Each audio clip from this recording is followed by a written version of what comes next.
to guide you through the undertow. From tales of love lost and battles won, to secrets that hide when the day is done. We'll paint the night with stories so stark. Welcome to Family Law After Dark. Light up that cigar and pour a glass of red, as we wade through matters not often said, where hearts and minds often leave a mark. Dive deep into family law after dark. The lawyer's voice smooth like leather, piecing lives only he can tether. In the sultry jazz lounge, let the wisdom flow. Feel the rhythm in the late night glow. Through custody tangles and alimony strife, he navigates the drama of everyday life. With a wry wink and a cheeky remark, let's unravel family law after dark. Light up that cigar and pour a glass of red, as we wade through matters not often said, where hearts and minds often leave a mark. Dive deep into family law after dark.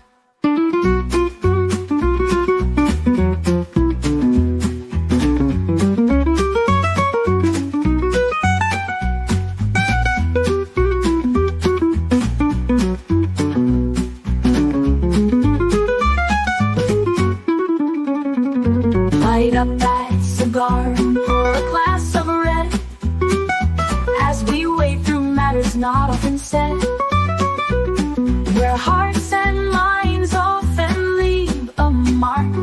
Dive deep into family law after dark.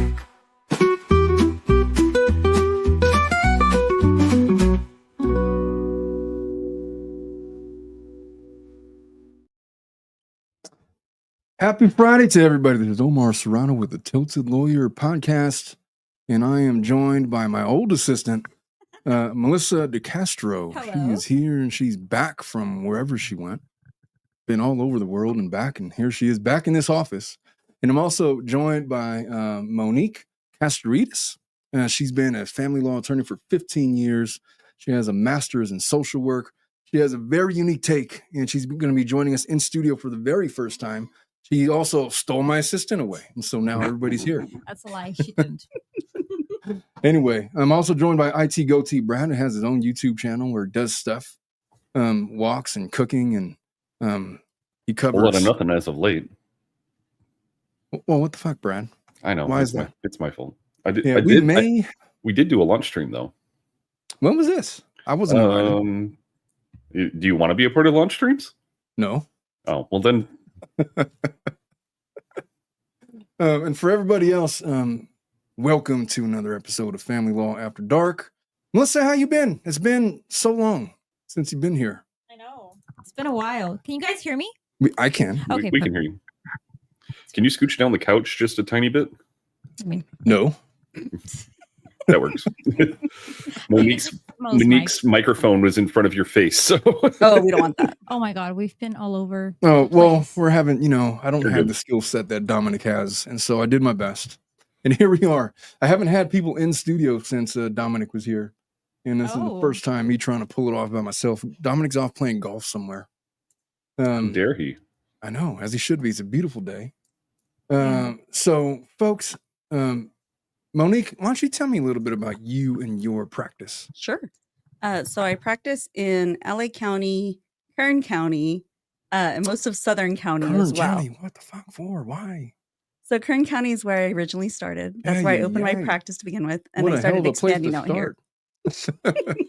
Well, they do say that it kind of has that old school style. It's a little more rough cowboy vibe. As in if like you will. 1915s, like the Wild Wild West. With A little like bit old school Wild Wild saloons West. and, A little bit Wild Wild They West. kind of do whatever they want and Oh, they fancy themselves their own little independent state.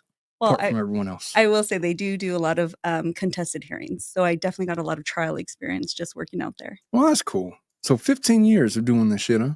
Well, so 15 years overall. I started Mm. working with families back in 2006, I want to say. 2006. So it's well over 15 now. I think I'm hitting 20 years Almost now. 20. You're I gonna, think it- yikes, man. That is a long time to spend in this particular industry. But we got some crazy cases to get into that I think that you're going to be able to specifically help with, I hope so. Ooh. and Melissa too, and then Brad, and then Rob has an invite.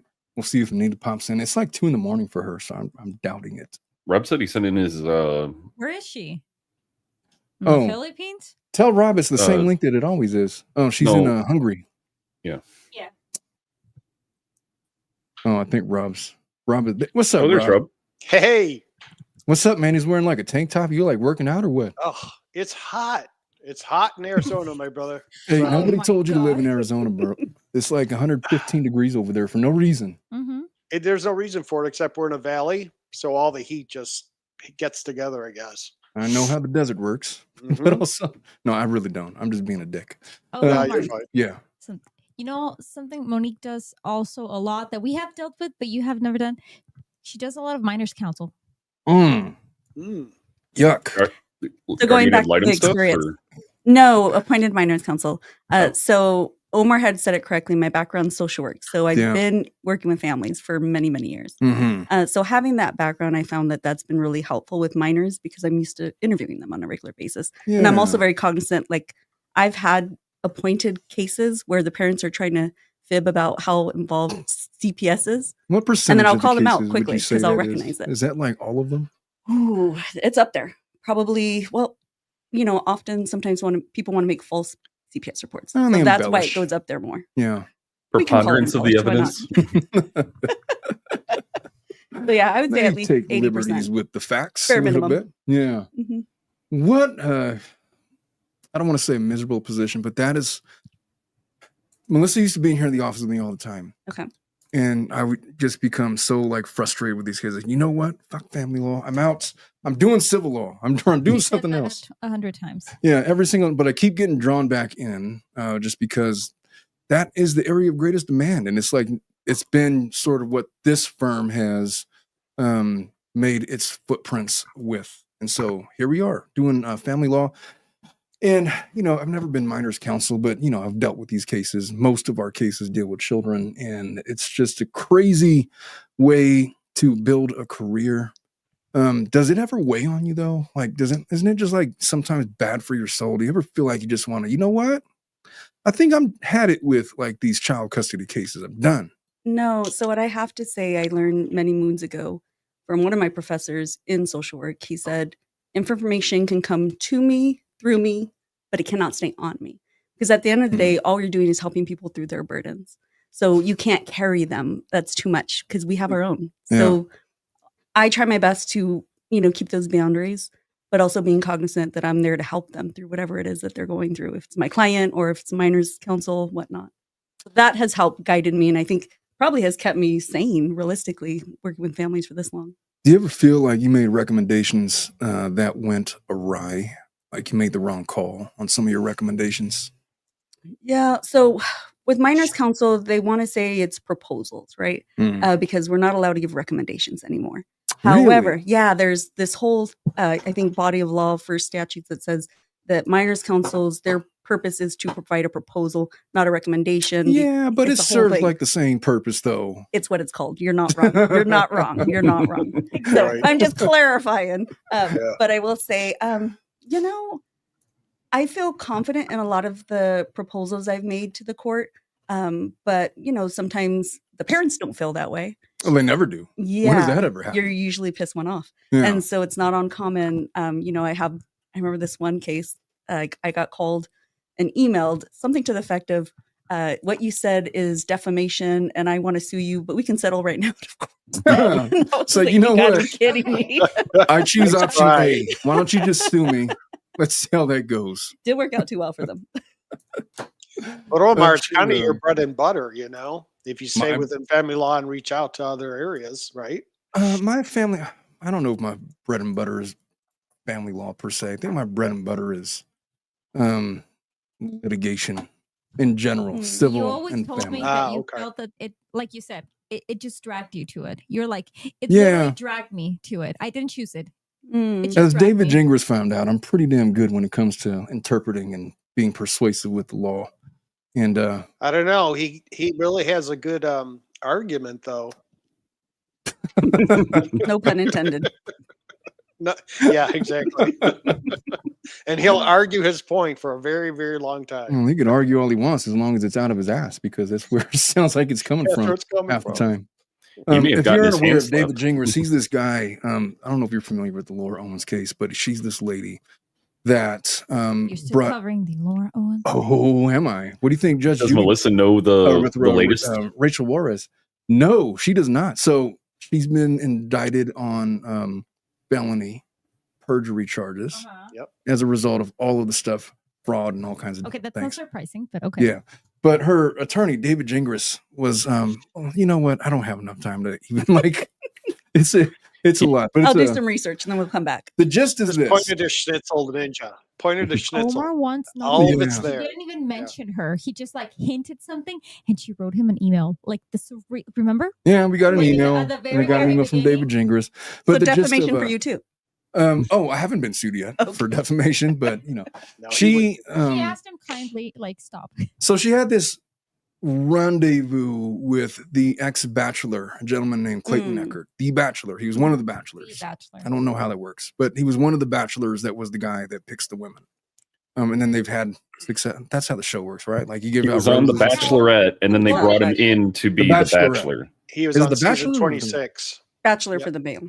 Bachelor for the Season guy. 26 of The Bachelorette. Oh, Yeah. wow. That's No. very nice to know The because I don't Bachelor. watch those shows. Yeah. The Okay. Bachelor. You guys are distracting me. Anyway, she brings a paternity petition on the strength of a chance encounter that they had, where she performed oral sex on this guy once or twice Twice. exactly, and on the basis of that, claimed that she was pregnant. And he's like, "Bullshit, you're pregnant." And then she's like, "I will prove it to you right now. I will come over. I will take a pregnancy test." Like, okay, then you know what? Pee on the stick right in front of me. And then she does pee on the stick. And son of a bitch, if it didn't come out like she was pregnant with twins, mind you, her claims that it was pregnant with twins. So she brings a paternity petition. Hence the 2 oral sex. Is that Yes. how that worked? Okay. She claimed a lot of things. One Was of in them Arizona, was right? it was in Maricopa Arizona. County.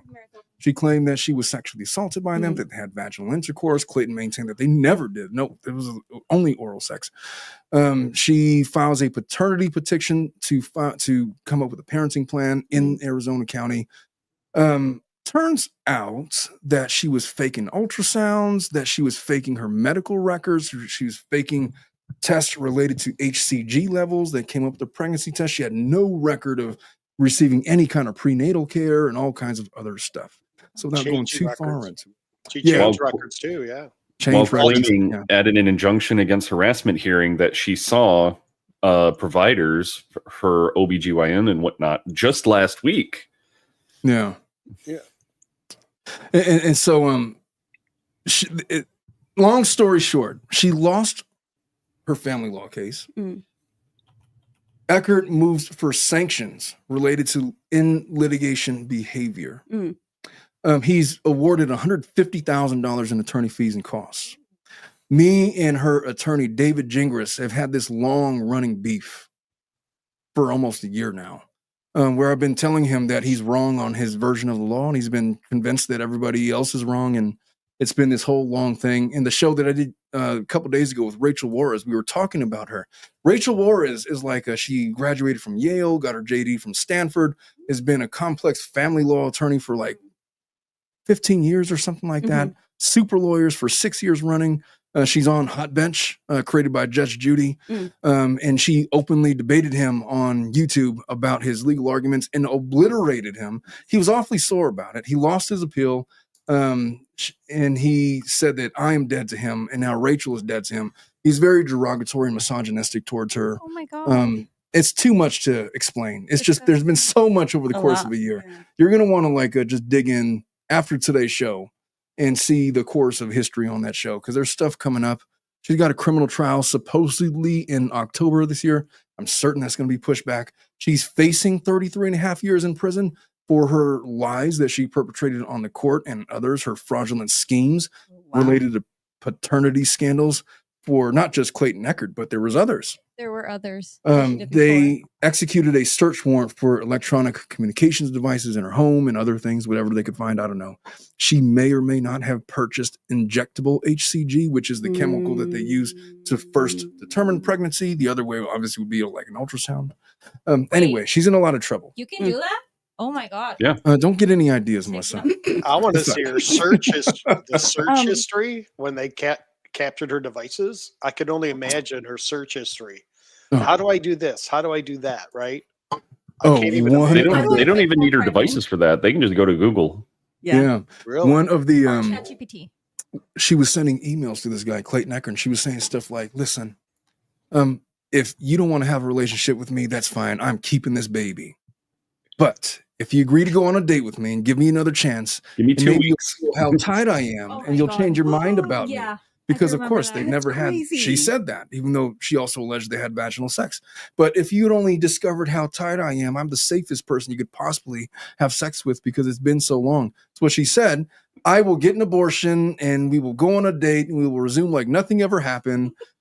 Escalating Just pretty know quickly. it's a crazy effing case. There's a reason why we're still talking about it. And anyway, But now there's been converted to criminal, right?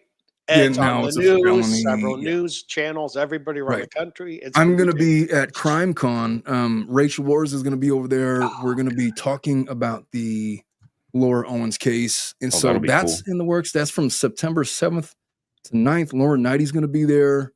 Oh, it's a little after your birthday. Yeah, I don't know who else is going to be there because it's still kind of. I got this idea from Rachel a couple In days ago. Denver. It's like, hey, come to CrimeCon. We could promote the Laura Owens show. It's like, yeah, why not? And so that's in the works. So I may or may not see some of y'all up there. But we're heading up to Colorado for that to promote this case and other things, and we're gonna have a lot of fun. And So Melissa, and I'm sorry about, is it Monica? Monique. Monique, sorry. I was I don't know close. how I you was got that close. confused. That's okay. There is supposedly a Netflix documentary being worked on. I'm not Yes. quoting it, but I've heard that. So No, I did see it on a TikTok, and I think my phone read it because Omar and I were texting about it. yeah. And then all of a sudden I got a TikTok saying that there was a documentary in the making, and I think Missy Fu found out, and she's like trying to avoid it. what did you say? Missy Fu is like trying. It's The hell is like, that? It's like a Missy Fu. no, you're gringo. You can't say it. It's like a Hispanic way of saying like this person, but you can't say their name.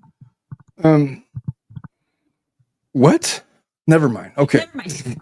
You can't say it. It's going to be September 7th to the 9th. Snow White. Snow White is, or not Snow White. Snow Wonder is in the chat.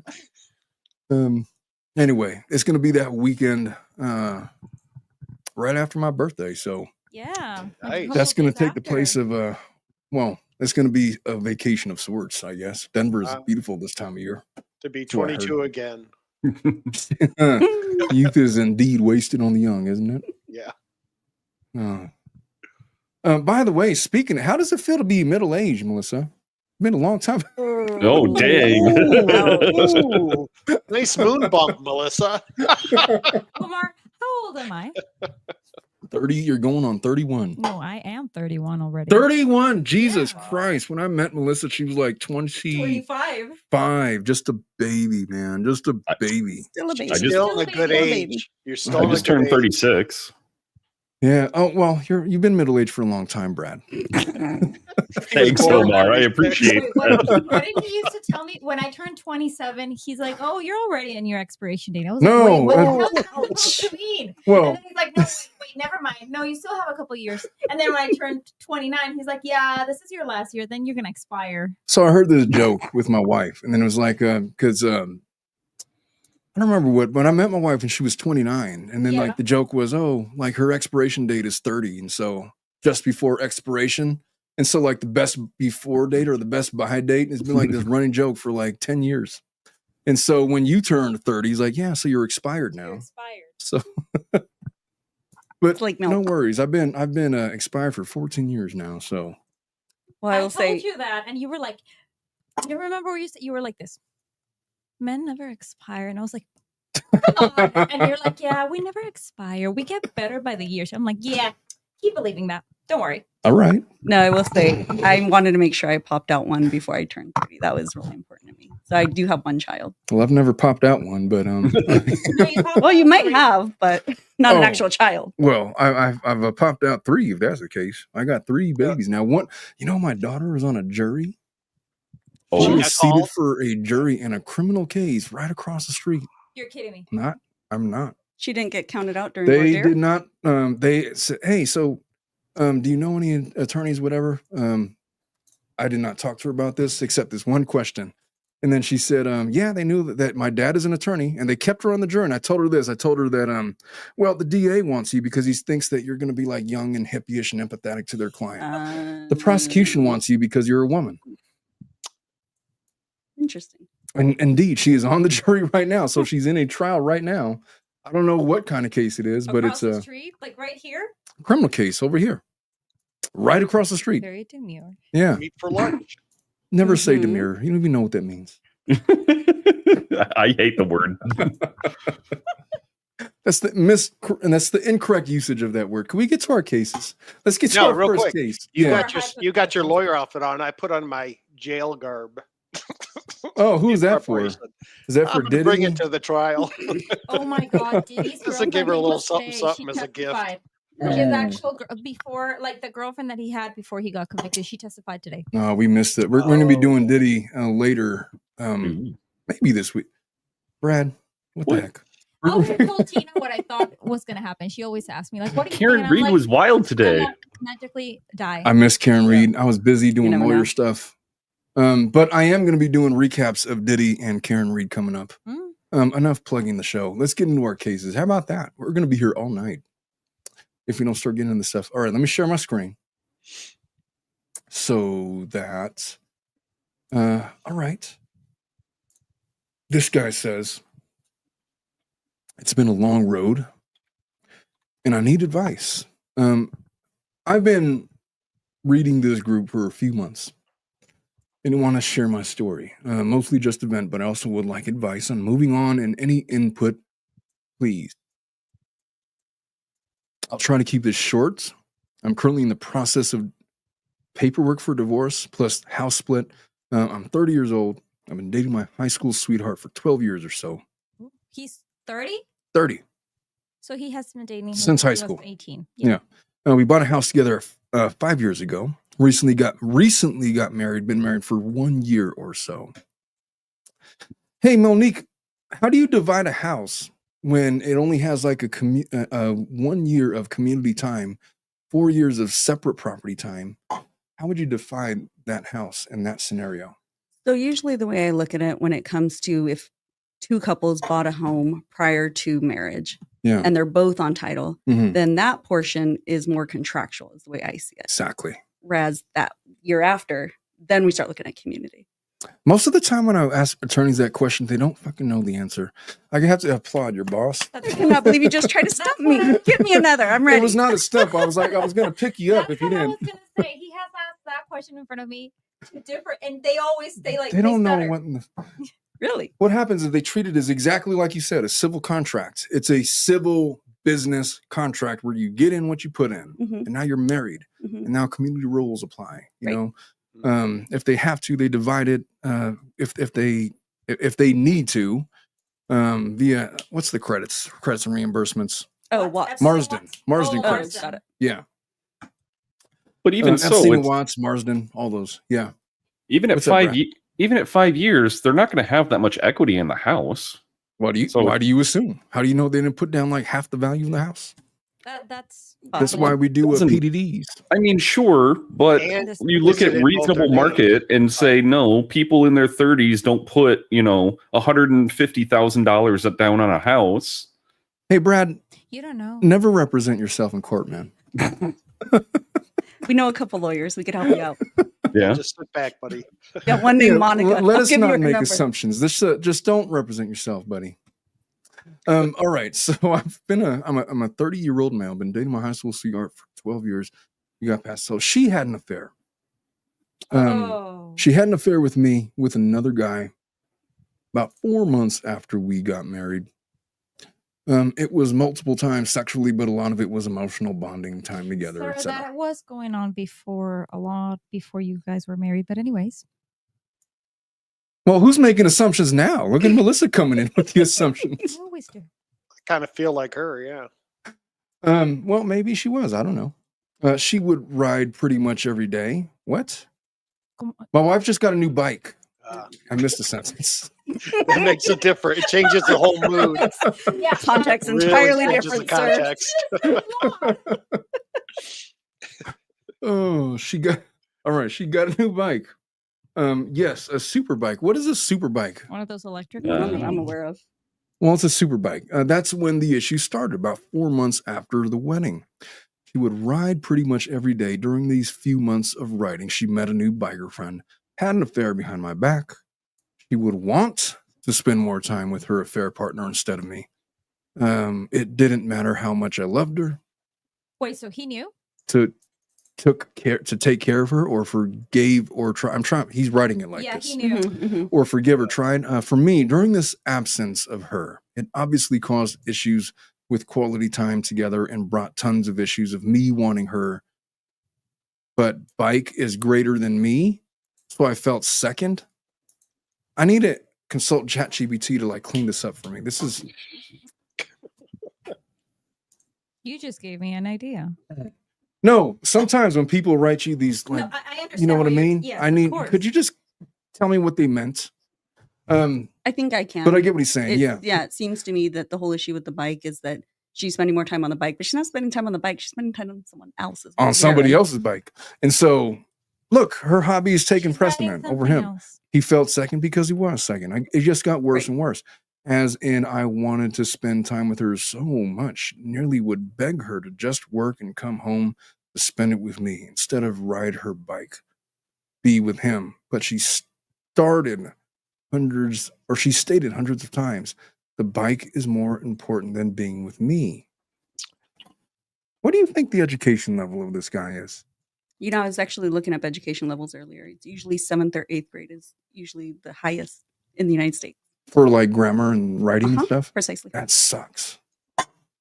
How are you ever going to compete with the rest of the world with numbers like that? Jesus. Oh, I thank God I did not go to school here.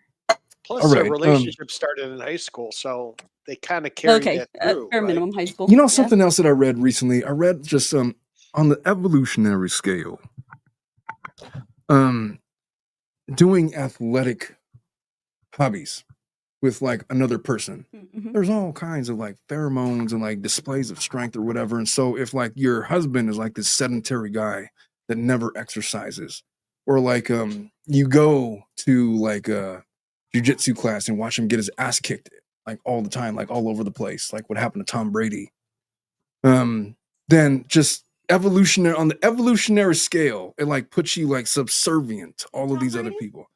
Tom Brady, his wife Giselle, his wife had an affair. His wife, no, Giselle. That was his wife. Pay some freaking respect to the highest paying model in the entire world. What the hell are you talking about? That was Tom Brady. Tom Brady's wife had an affair with the BJJ instructor. The theory goes. So Giselle Bundchen, a supermodel. Anyways. So she's, I mean, I don't know. People speculate, but you know, he's on the mat with him. He's working out. He's not a black belt in BJJ or whatever. And so he's getting like his ass kicked and choked out by this BJJ instructor.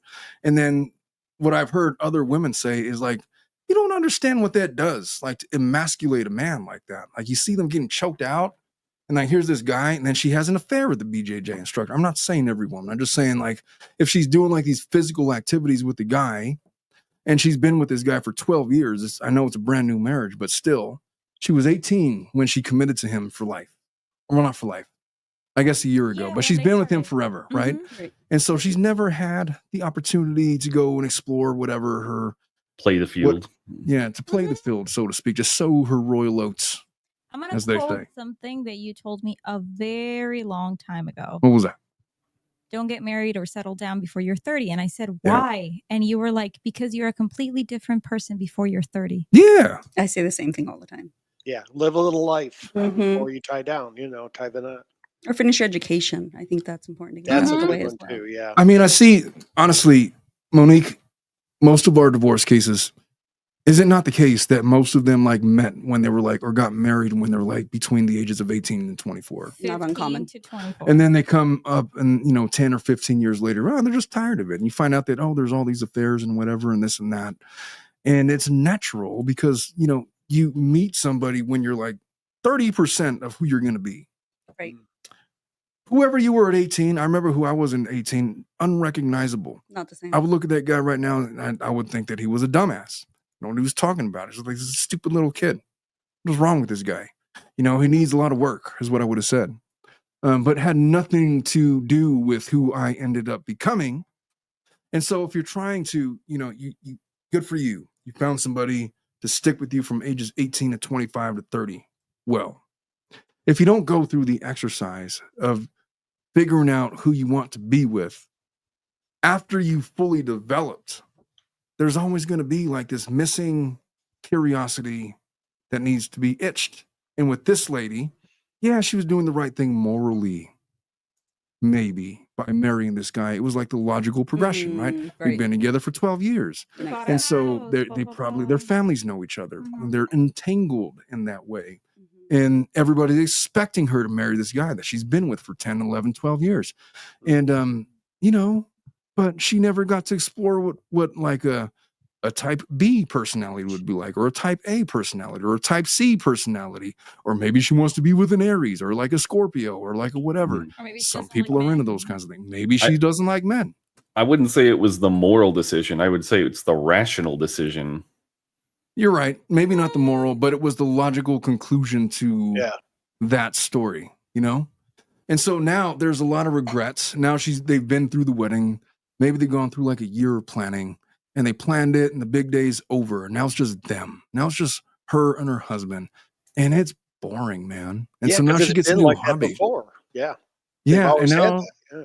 she takes up biking and it's with this guy and he's fun and he's not boring like the other guy. And she has things to talk about with this guy. It's new and exciting and whatever. Well, and you have the adrenaline running, the endorphins running. Adrenaline and How does that all endorphins. kick in?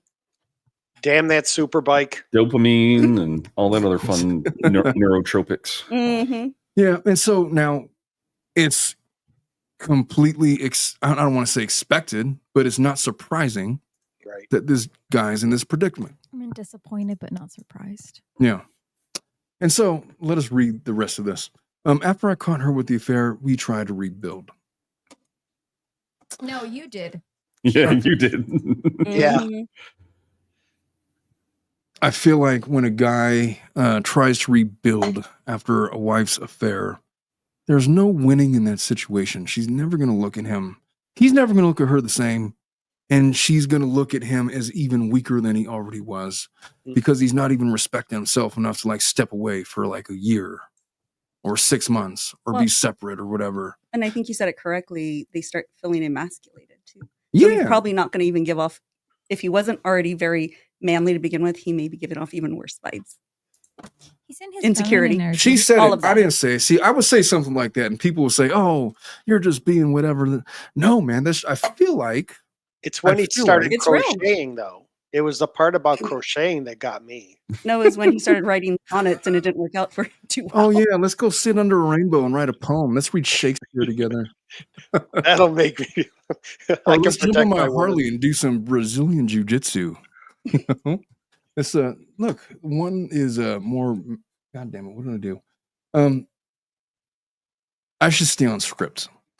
So he says, after I caught her with the affair, we tried to rebuild. Mostly, he says, mostly just me. Exactly, you. She agreed to just friend him, to friend zone him. Sure, she did. That's not how that works. And see if I will work out with her. But that didn't work. She refused to no contact her affair partner. They would still see each other in person at least 2 to 4 days a week. He was aware of this? Melissa, could I just ask you a question? Why Okay, me? because you're married. Monique, are you married? Divorced. Okay. Let's just say that you were married. Okay. I'm going to ask you and not her because you're not married anymore, but you've been. Let's just say that you had an affair partner, right? And you, your husband says, I demand you don't see that guy anymore. Then you tell him, well, I'm just not going to do that. I'm going to see him a couple times a week because I really enjoy biking. And then he just stays with you. He's a little bitch.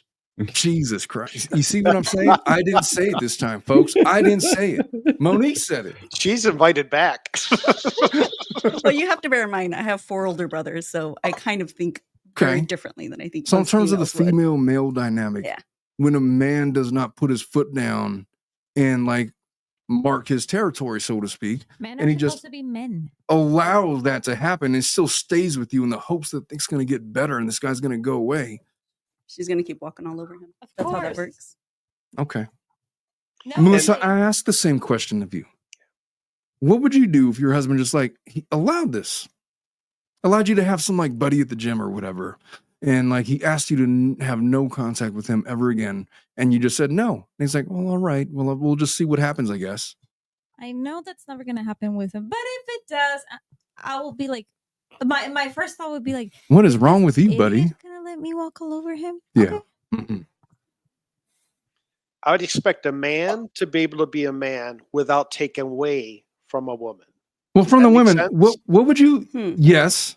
Okay. Well, hold on, Brett. Hold on, Rob. I got to hold on to that statement. Yeah. Go Mhm. ahead. Omar, There's take I'm down, that's a processing over loaded here. statement. take down Ricardo's comment. I'm sorry, Ricardo. Ricardo says, hello, lovelies. No, he says, hello, newcomers, and all my lovelies. And he donated $2. Oh, Your mom Thank also you, Rob. says you can't tell a woman that they're expired. Who said that? Your mom. My mom? Tell him, Mom. your mom, Tell him. Miss Marcella? Oh no, sorry, Miss Sophia, you're there. Hi. Son, you can't tell a woman they're expired. That's true. I would never tell a woman that. Other people say that women expire at 30. And if you follow the Nation of Islam and standard Islam ethics, they would consider that any woman that You're is not half as your age much. plus 7 is too old for you. I don't make the rules. These are the rules that they said. I would like Mom to respond to that one too. But that also depends how many camels you're worth. So if you're worth a lot of camels, I'm not Yeah, worth that's any cultural. camels. And so, Tired. Yeah. Yeah. That's it. look, my wife just turned 40. She did. Yeah, she's 40 now. She's 40. Does she want you to put all that out? I don't give a shit, man. That's how old she's. I already knew Your because public So I can record. do whatever I For a want. while. She's 40 years old. Wear it. Just wear it loud and wear it Yeah, proud, or because don't wear it at all. Yeah, There you go. because you're turning. Schnitzel would say she's 40 years young. You know that. Well, I don't know how old Schnitzel is, but you know, however old she is, she would say whatever age plus young. I'm sure. Yeah, that's true. By the way, Schnitzel is missing because she's making soup, Soup. or I don't No know. soup for She's occupied this tonight, and so Oh, she's wait, she's yeah, doing remember, things. her birthday was in May, and then your other daughter's birthday is in May too. So No, birthday's in May. my daughter's birthdays are in March and in June. I'm gonna Evelyn's let you rephrase that question. That what did I say? you have 3. What are their birthdays? Oh, Yes. okay. March, May, and June. Yeah. It's a busy time of year. I hate this time of year. It's like so much pressure. It's not that much pressure. I feel you, know, Omar. my girls are in jujitsu. Oh, nice. Yeah. They just Good learned for closed them. guard. They just learned closed guard. And Evelyn's really good at it. And Olivia, man, I feel like one of these days she's gonna throw an elbow. She's just gonna I gotta rein that little girl in. Anyway, we'll see. Never mind. I'm getting off topic. Okay, so I made the statement a man should be a man without taking away from a woman, as well as a woman should be a woman without taking away anything from a man. The hell does that I mean? fully agree. processed that and I agree. I agree. I did not process. I processed it. You started and then we got off topic, but that's You where did. we were Yeah. at. I want to just get your, I guess you were going to say something to that. So that means that you have to be a man without taking from a woman, and then vice versa as well. You Right. are a woman without taking away. What the hell from does a that mean, though? That means Okay, well, hold on. Stop. What does it mean to be a man? Well, you're gonna have to answer. What does it mean to be a woman? That's a very. I hard could take a question. stab at it. Do it. So for me, I think that statement speaks to a man that is secure. He's not going to try to diminish his woman, and vice versa. A woman that's that's secure, she's not going to try to diminish her man. Or If anything, you're supposed to uplift them and support them, Mhm. not take away from them. And always vice versa. Always vice versa. All that. Right? Yeah. Does that mean when he requires a sandwich that you would make him one? Oh, I've heard this one before. You make daddy a sandwich. Otra That's exactly how that Yeah. works. There you go. That doesn't diminish her though. Does it mean She's that taking when care she of her man. requires her, I don't know, like a foot rub or something, that you that you you do it. handle that thing? You Yeah, but handle we're it. talking about That's career support, helping out with whatever ails her and vice versa. It's hard to go back and forth. Just like you remember, I'm always saying this and vice versa. But, if someone's having a down point in their life, whatever, they support each other, that kind of thing. Whether you're dating, married, or just good friends, whatever you want to call it. All I of guess that's where I'm thinking of. I know if Schnitzel was here right now, she would be so triggered by this whole conversation. I hope she could see it from my point. I don't think I'm off. No, kilter, I don't right? think that you're wrong in what you're saying. I don't Yeah. think. Look, that means if I ask 100 different people to define that statement, they'd come up with 100 different answers. It That's really just true. depends, and this is what Bruce would say. Bruce, if he were here, would say exactly that. They need to communicate and figure out what that means to them. It's Communication. exactly what it would say, and he'd have it all on a spreadsheet and hand it out to everybody. Sounds Here's like the a therapist. problem. Bruce therapist. With arrows. He's an engineer. He's very Yeah. methodical. Okay. Yeah. This lady has been cheating on her husband for God knows how long. Do you think Months. any month? No, Omar. Melissa thinks it's before. Omar, that is not months. Well, maybe that has it's been going on for years. okay. Well, longer. But she Uh, states. Well, this guy states. This is the only affair partner he has caught. Hmm. I'm sure there's There's plenty more. You think? Jesus Of Christ. What's a course. cheater? Monique, do you I don't wanna go co-sign there. on Melissa's assumption? I think it's a possibility. I think sometimes some people may have certain proclivities to cheat. That's just kind of part of their character. Mhm. But then, I give grace to those that I think sometimes they step out in ways that they wouldn't have normally. And I think that happens sometimes with certain situations. I feel like she's probably in like a midlife crisis. And it wouldn't surprise me if she just like Possibly. met a guy in like the Midlife at biking trail and 30? like taking a liking to him. Possibly. Midlife at 30. She's in the peak of her life. When you turned 30, you thought that you were in middle age. You told me this. You said, "No, I'm still a baby." I was like, "No, you're Yeah, 30 now. I'm still a baby. No, you're not. She looks like a Mom baby. says- She looks like a baby. You could look like a baby, but you're 31 years old. She's You were going a to jump grown over your adult. desk and murder you Uh-huh. right on camera. She can't jump that high. I'm going to leave. I don't want to be the witness to this. I suggest all you guys log off too. I'm not going to say it in respect of your mom that she's watching us. My mom can't jump that high either. You guys are the same height. You know that? My mom's like 5'3". Mhm. Yeah. I met her, remember? So yeah. I do remember that. My Melissa was at my grandmother's funeral. She met my whole family. Hmm. Everybody knows who Melissa is. Mhm. Let me continue with this guy's rant. So basically, the advice we can give you, sir, is stop being a mat because that's what you're being. She's stepping all over you. Grow up hair, please. Jesus, Melissa, She said it, not me. kind of harsh. What do you? Okay, give him an advice. Oh, I will give him advice. All right, let me finish what he's writing though. He says, after I caught her with the affair, we tried to rebuild. We got through that, but didn't work. He refused to not have contact with them. They see each other 2 to 4 days a week.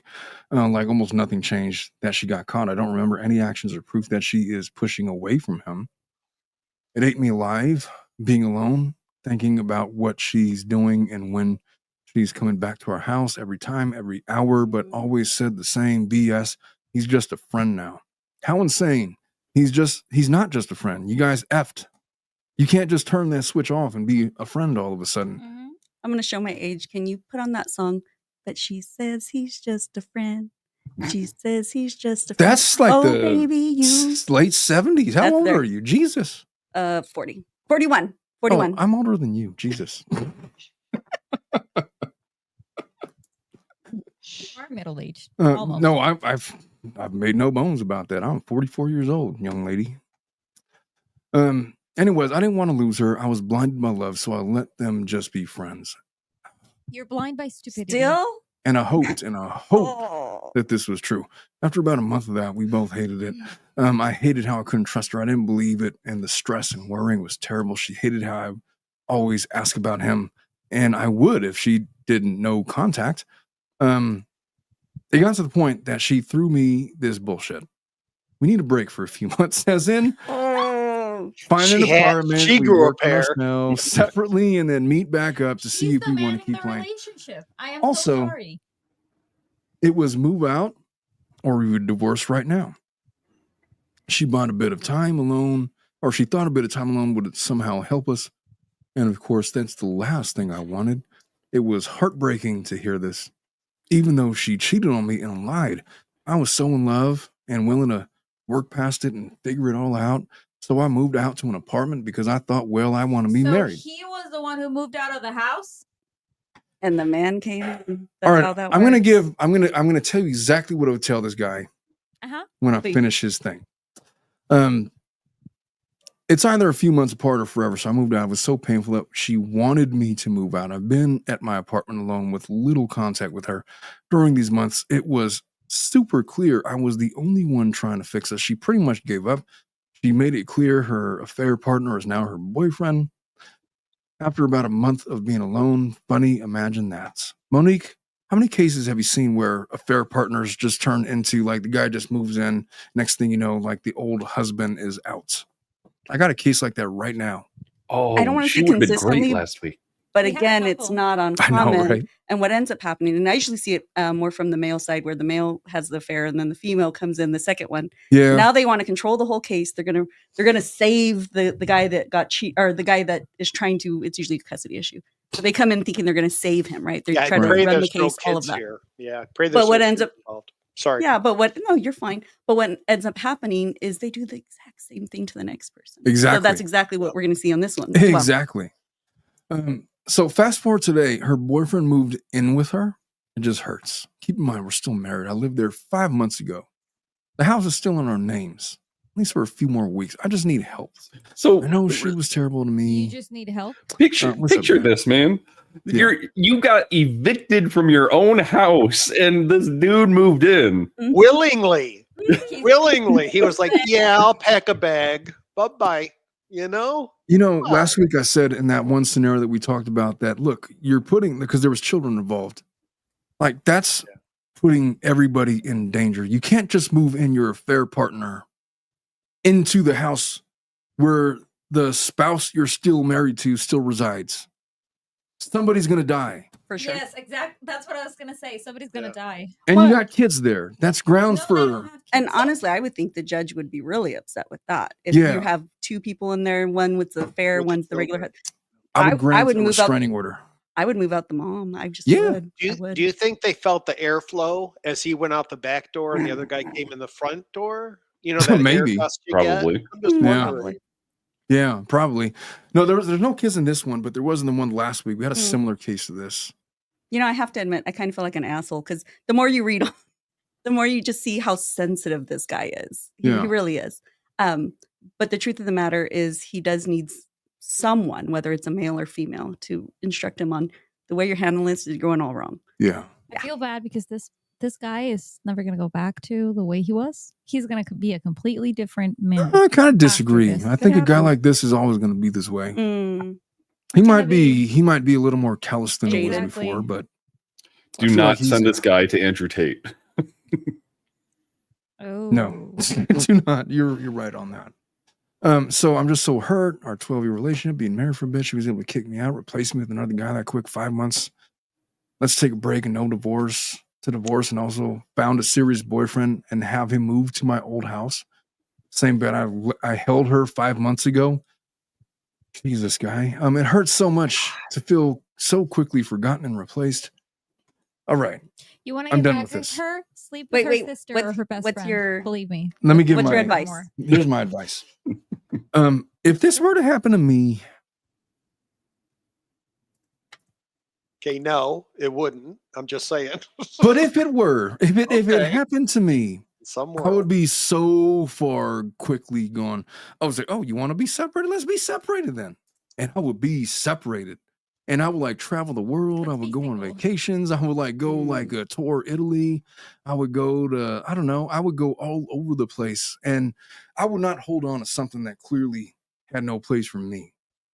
First of all, there's no chance that anybody would bring somebody else into my home without there being a confrontation. I just don't believe that would happen. But if I got hints, there would be no discussions. Like, look, you go bike, you go on your bike trails, you go hang out with your biker friend, whatever. I'm going to go hang out with my friends and do what I do. And if you're still around a month from now, then maybe. But hey, you set the ground rules, I'm gone. And I will be gone. And you want to be single? I'll be single. But I would never stay in a marriage because there's no winning in forgiving her in that scenario. She's The trust is disrespected you. She's disrespected this man in every way you could possibly be disrespected. For him to grovel back at her feet and say that, oh, I'm just so sad. 5 months ago, I was holding her in this bed. Bitch, she was not thinking about you. She was thinking about the other guy. Mhm. She was already wallpapering the bedroom. She Why is they not change for the you, color? man. Hey, go find somebody that is for you. She's not for you. Could And that be the so- way they communicate, though? At that point, there's no communication that's going to fix that. I don't Through believe that. actions. Yeah. I don't believe in this scenario where she's already basically moving the other guy in, that there's any form of communication that's going to fix this situation where she respects him again. No. My She's meant already was, though, by disrespecting her actions, kicking him out and da-da-da, that's her way of saying, I don't love you. I don't want this Yeah. life. I But she honestly couldn't come believe to he's not a even in love with communication her and say anymore. it He's in just words. obsessed.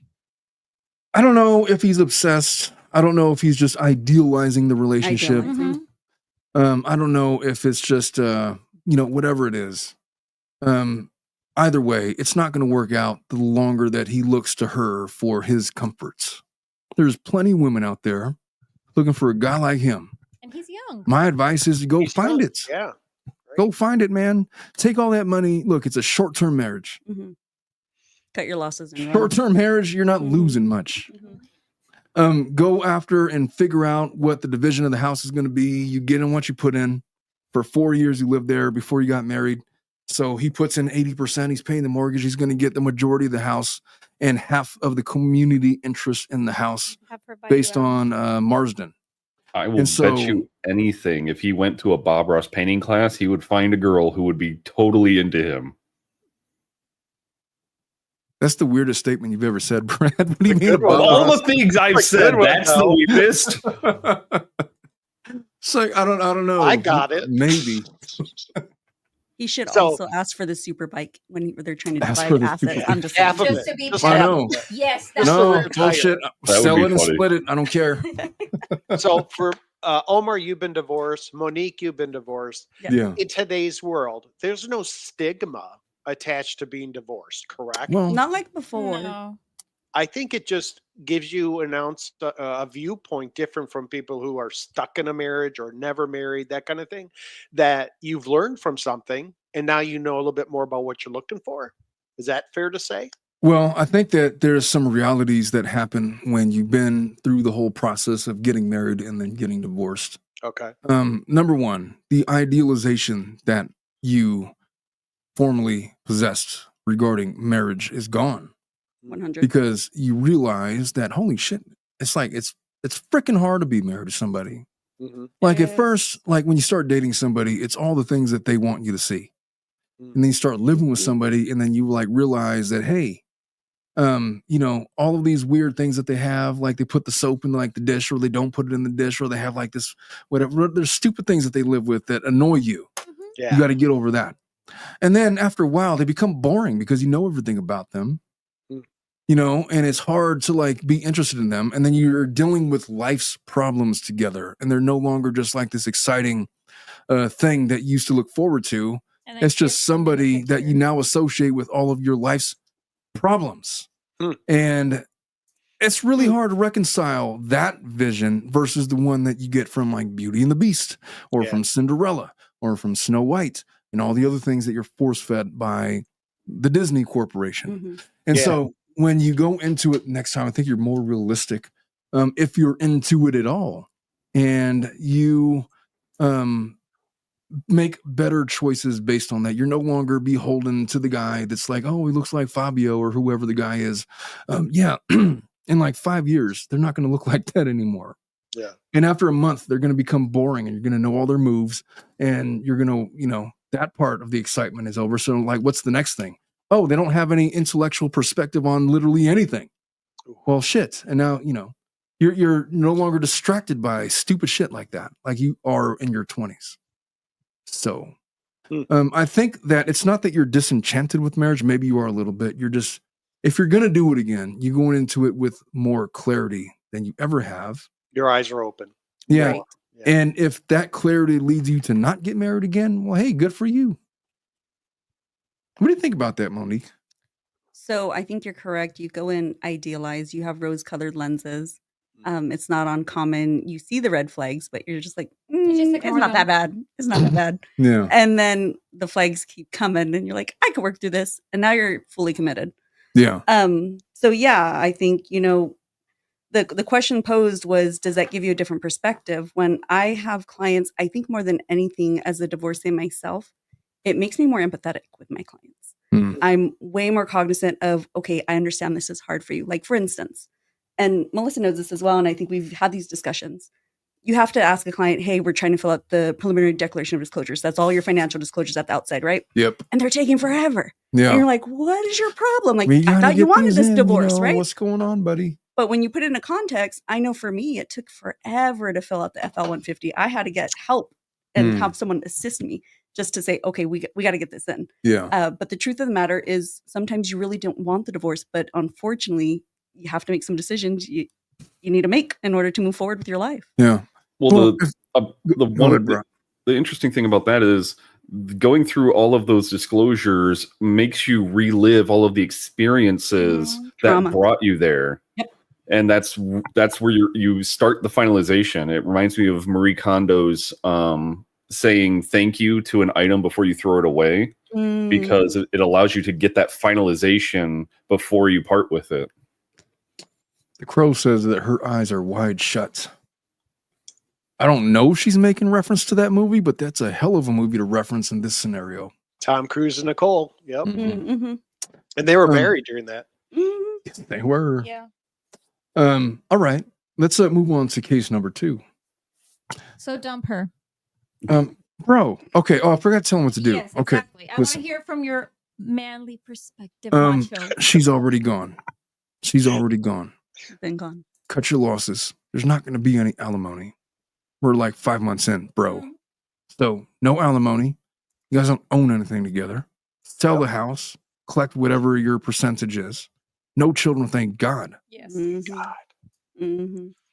Take a good 2 to 3 months off and travel abroad. And if you can't afford to do that, then spend some time by yourself and like go out and meet some new people. Get a hobby. Find your own interests. Exactly. Come on. This is a really good share one. that. Yeah. Come on down to Kern County. We have some interesting Wild West stuff going on now. I would be afraid to do salsa dancing in Kern County. I've been in Kern County, man. Those judges are freaking, well, I don't want to say that they're weird. They're just different. Yes, they are different. I got some I like a stories lot of about our Kern judges. County. We'll leave it at that. I'm still appearing in front of many.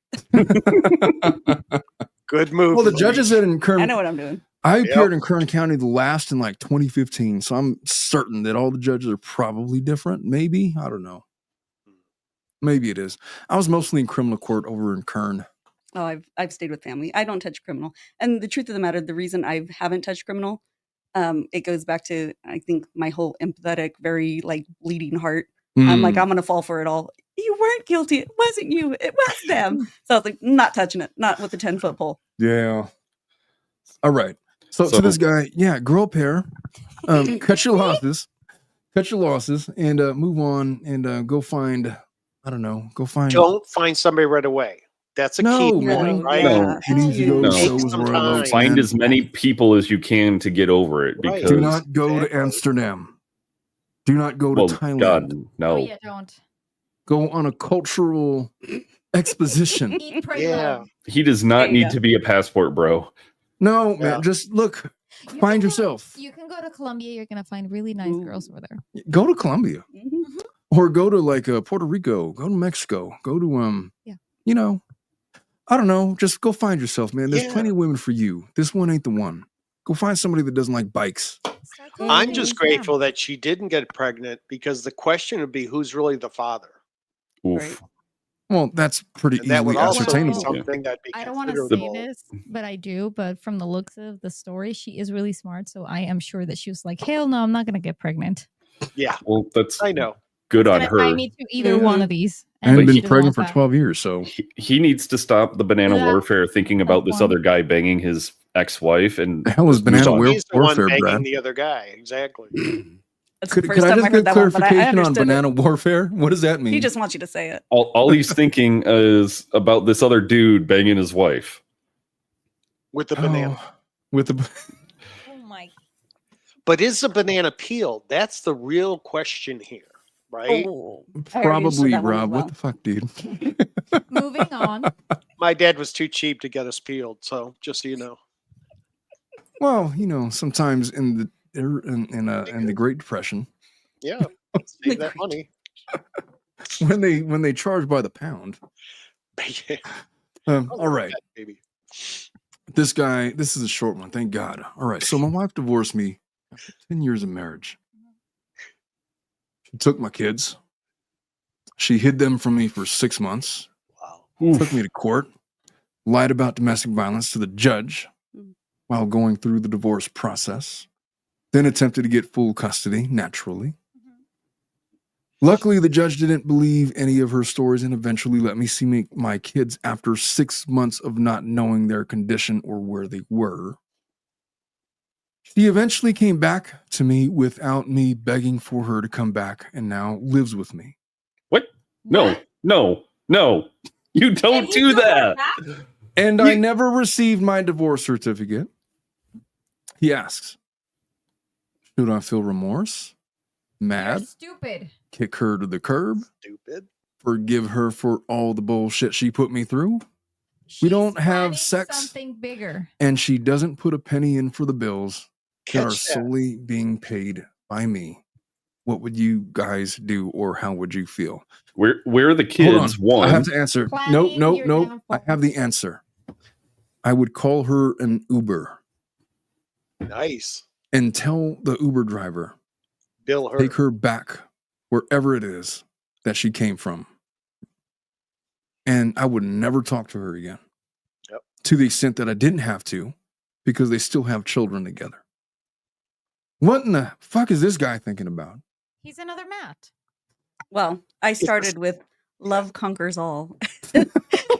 And then I realized as soon as he said they're not having sex, oh, that's not love. And he's Yeah, I that think- last sentence. I think she's looking for another opportunity She's to get some good planning false allegations his against him again. downfall. I am damn sure.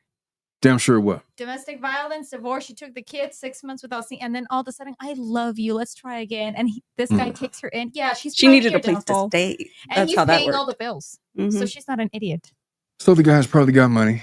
The guy's probably got a house. The guy's probably got his stuff together. And she has realized that the grass was not greener on the other side. And she wants back into the security that this guy provided. But she did all of these things. right. And she 100, like Monique said, will do it again. Of course.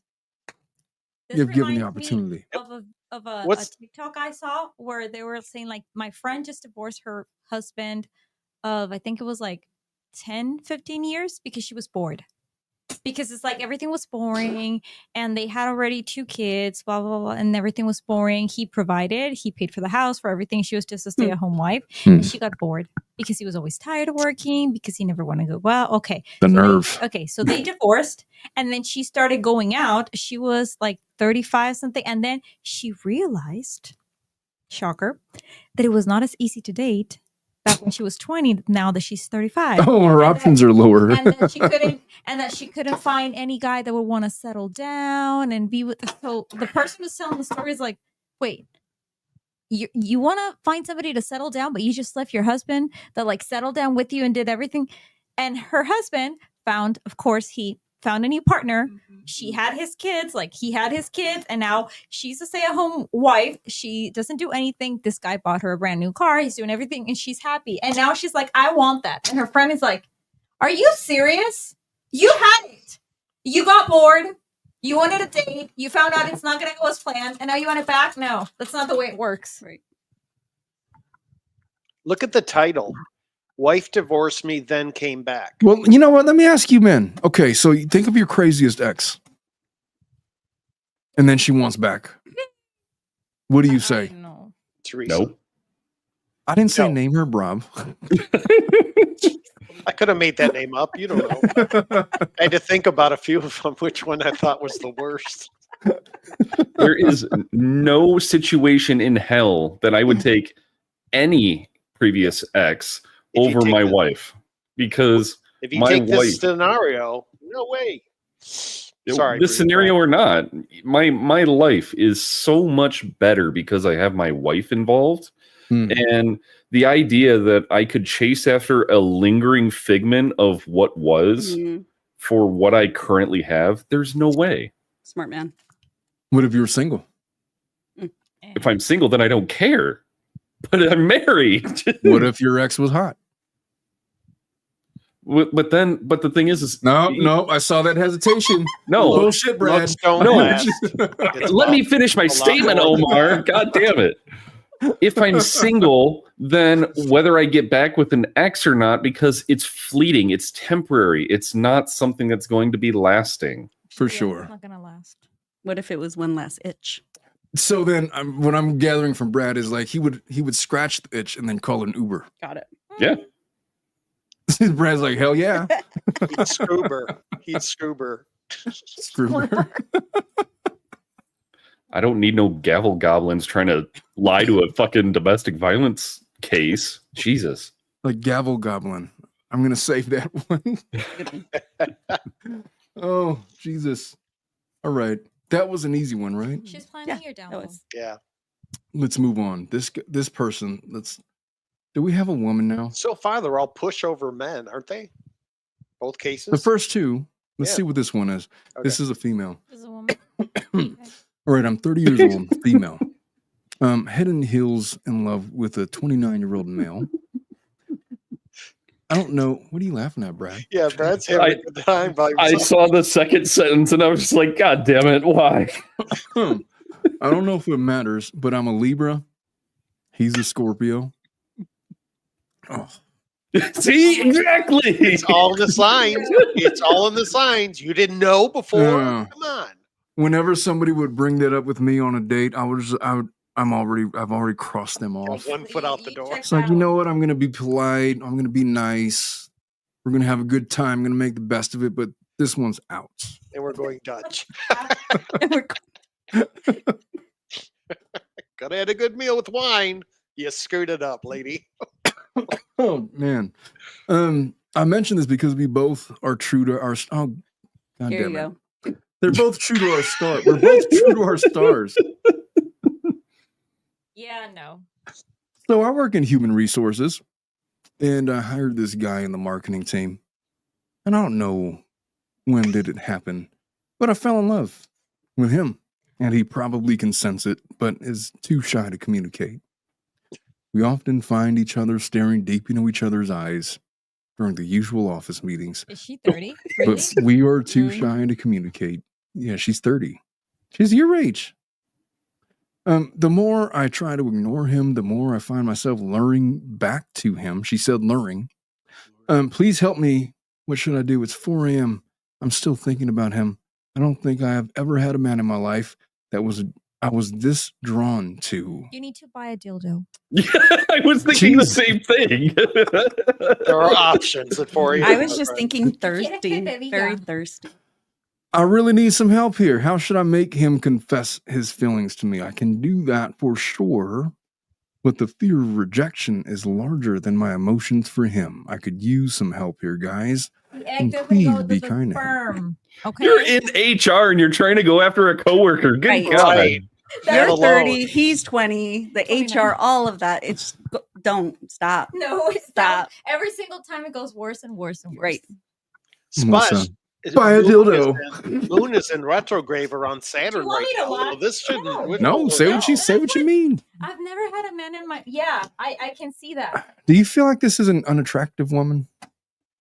Do you feel like she has not much experience in the dating pool the way that she's talking? That. Yes. We can't say unattractive. wanna because, you know, stereotype Everybody her. has a different Right. taste. I'm stereotyping her because I have nothing else to go on. I She don't just know. seems Okay, really then yeah, thirsty I and think that desperate, to she's be very honest. businessy, and she wears the suit coats, right? He And she's strikes me HR. as very immature, obviously immature, but Yes. very inexperienced. Hmm. Yeah, she's a That's true. workaholic type versus social fly, whatever. Yeah. Maybe that's like kind of what I'm thinking. Does this guy even know that she's into him? Oh, they're constantly luring into each other's eyes. Don't forget. I According to mean, her, she's like sitting right next to him, or maybe they're sitting across the table and he keeps staring at her. This reminds me of the movie with Katherine Heigl and Jared Butler, The Ugly Truth, where he's like doing this TV show where he's saying like, stop reading all these books about men. Men don't give a shit. They just want you to be hot. Go on the Stairmaster boat. And then she calls because she's like super boss and like super hyper feminine, blah, blah, blah, blah, blah. And then he's like, okay, describe me this perfect man. And then she starts describing somebody. And then he's like, okay, where's this guy? And then she's like, he's out there somewhere. And he's like, wait a second. You're not even dating this man? And she's like, no, I'm describing a type. Oh, I get it. You're ugly. Wow. You're ugly. That's why. zing. I can picture this dude right now. He's sitting in this meeting, and this woman is staring him down. That's exactly what I was thinking. And he's like, how do I go why to is- HR? He's like, Why How do I is go HR to so? HR? It's her. You know But she's what? HR, no less. When I was, Who did he go Wrapping to? him. When I was 18 years old, I was working a temp job. It was a temp job. the magazine job? No, this is in California. Well, the magazine was in California, but this is around that time. I was a temp. Okay. I was like in the mailroom, and there was like this supervisor, coworker about my age, but she was very unattractive. But she would like leave like little notes, like diary entries, like visible, like on the desk, talking about me. He's like, oh, this guy is so cute. Is he gonna talk to me or whatever? And that kind of stuff. And I'm like, I feel so bad. That's awkward. oh, I didn't bring it up because that would have been like a douchebag Well, thing she to wanted you to, though. She wanted you to. do. I pretended I didn't see anything. Mhm. And like when like we come lunchtime, I was like, oh, you want to go? Nope, I gotta go. I'm busy. I'm Hence, sorry. it was a temp job. I was literally there for like a week. You could have been permanent, but nope, you didn't Nope, bite. sorry. This You almost reminds had me of that. full-time. That's all I'm saying.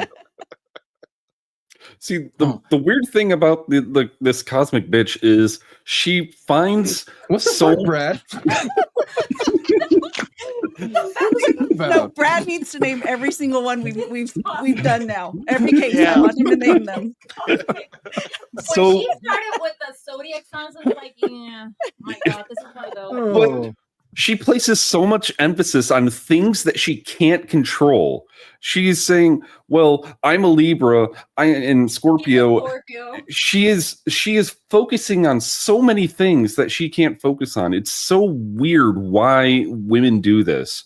And if you ground yourself in things that you can control, you will find yourself in a much easier path going forward. Could I just say this? I feel like if you're into astrology or numerology, you're much more easily subject to manipulation. Yes, Agreed. you are. That's true. I read it every once in a while for my friends, but like if you truly believe in that, I'm like, yeah, they're just gonna manipulate you. You could Straight and make square. yourself look like whatever sign you want. What do you want me to be? You want me to be a Libra? I'll be a Libra.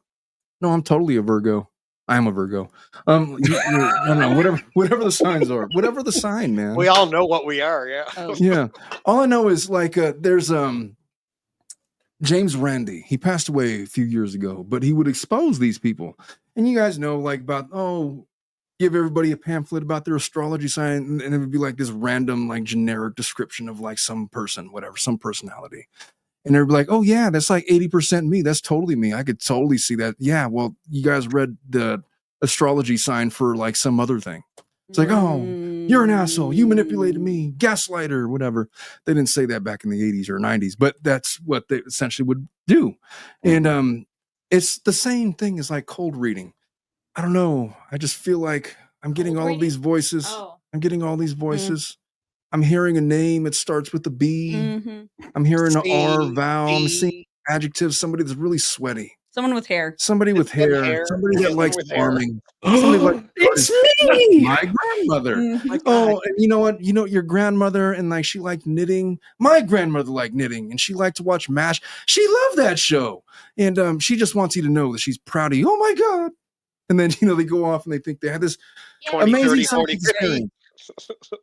And then they charge you $100. That'll Yeah. be $100. Yeah. If you want to know more, Grandma's about to leave. Yeah. Now, to be fair, my after my grandmother passed away, my sister went to some psychic that gave her all of this crazy information.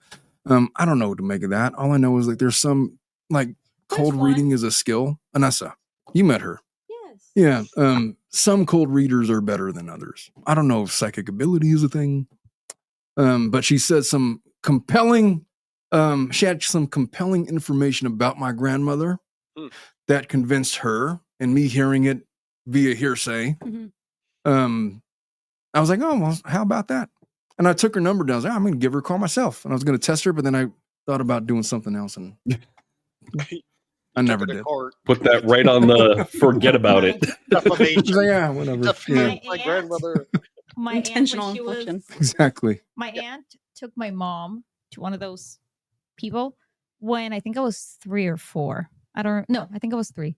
And my aunt was the one who believed in everything. And then the person just saw my mom. They were like, you have a daughter. And my mom was like, what? She's like, you have a daughter, and she sees people from the other side. And my mom was like, who's this crazy bitch? What the hell? When I was on vacation with my wife, we went to like one of these fortune tellers for fun. Mhm. And then like she was like telling us like, oh, you guys are related somehow. I feel like you guys are like siblings. She's like, no, we're Awkward. married. It's like, oh, No. we had already had kids by that time. It's like, I feel like down the road you're gonna have children, or I don't know, some stupid thing. It's like, yeah, totally. You got it. That was a waste of $100. Refund. We want a refund. $100? Oh my God. I did a volunteer thing for the kids community center in Michigan, and I was the fortune teller. So my mom made me this whole cool hat, and I had the Nice. gown, and I had all these kids with a deck of cards, and a friend of mine did the fog machine.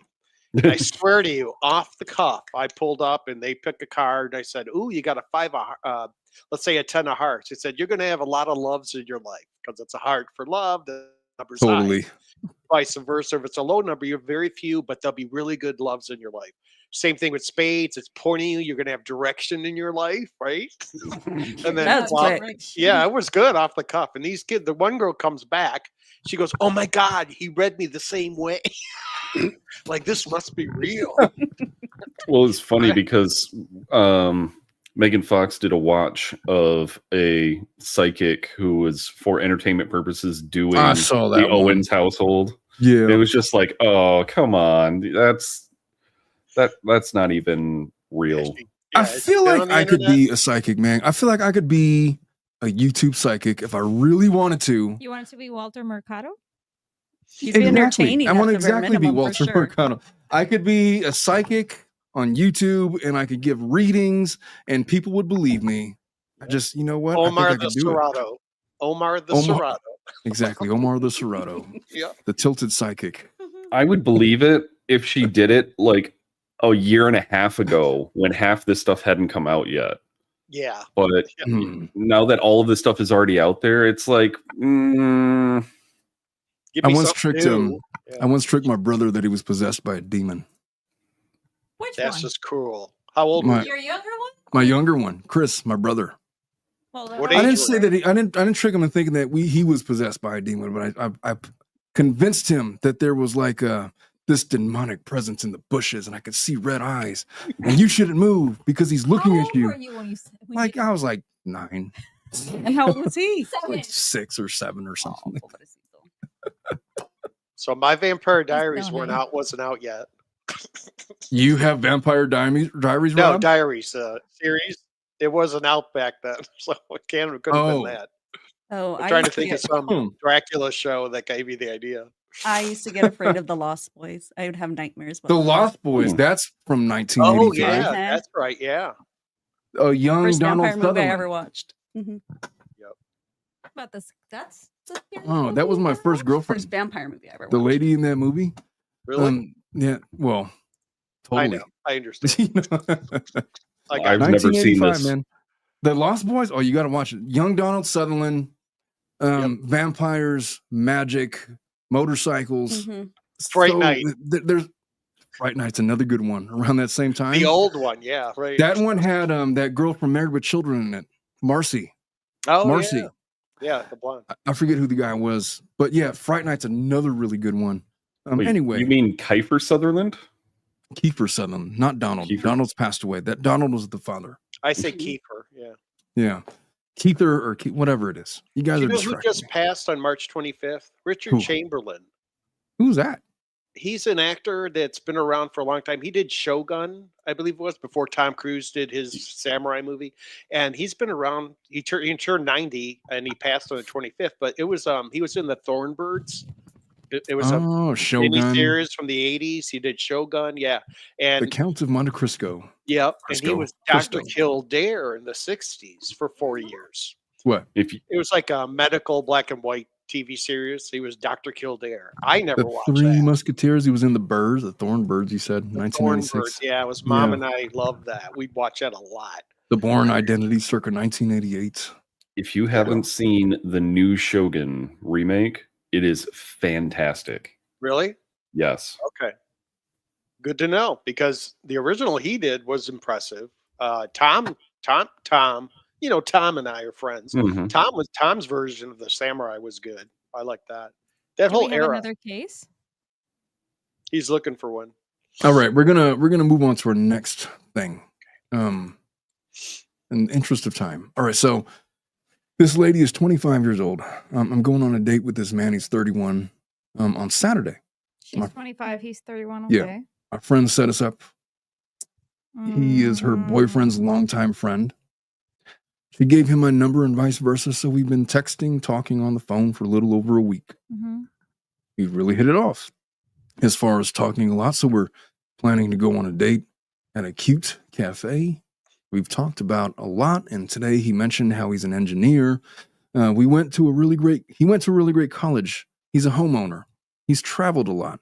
So he's basically has his shit together. I started questioning whether we'd be compatible based off of that alone, because I definitely don't have my shit together.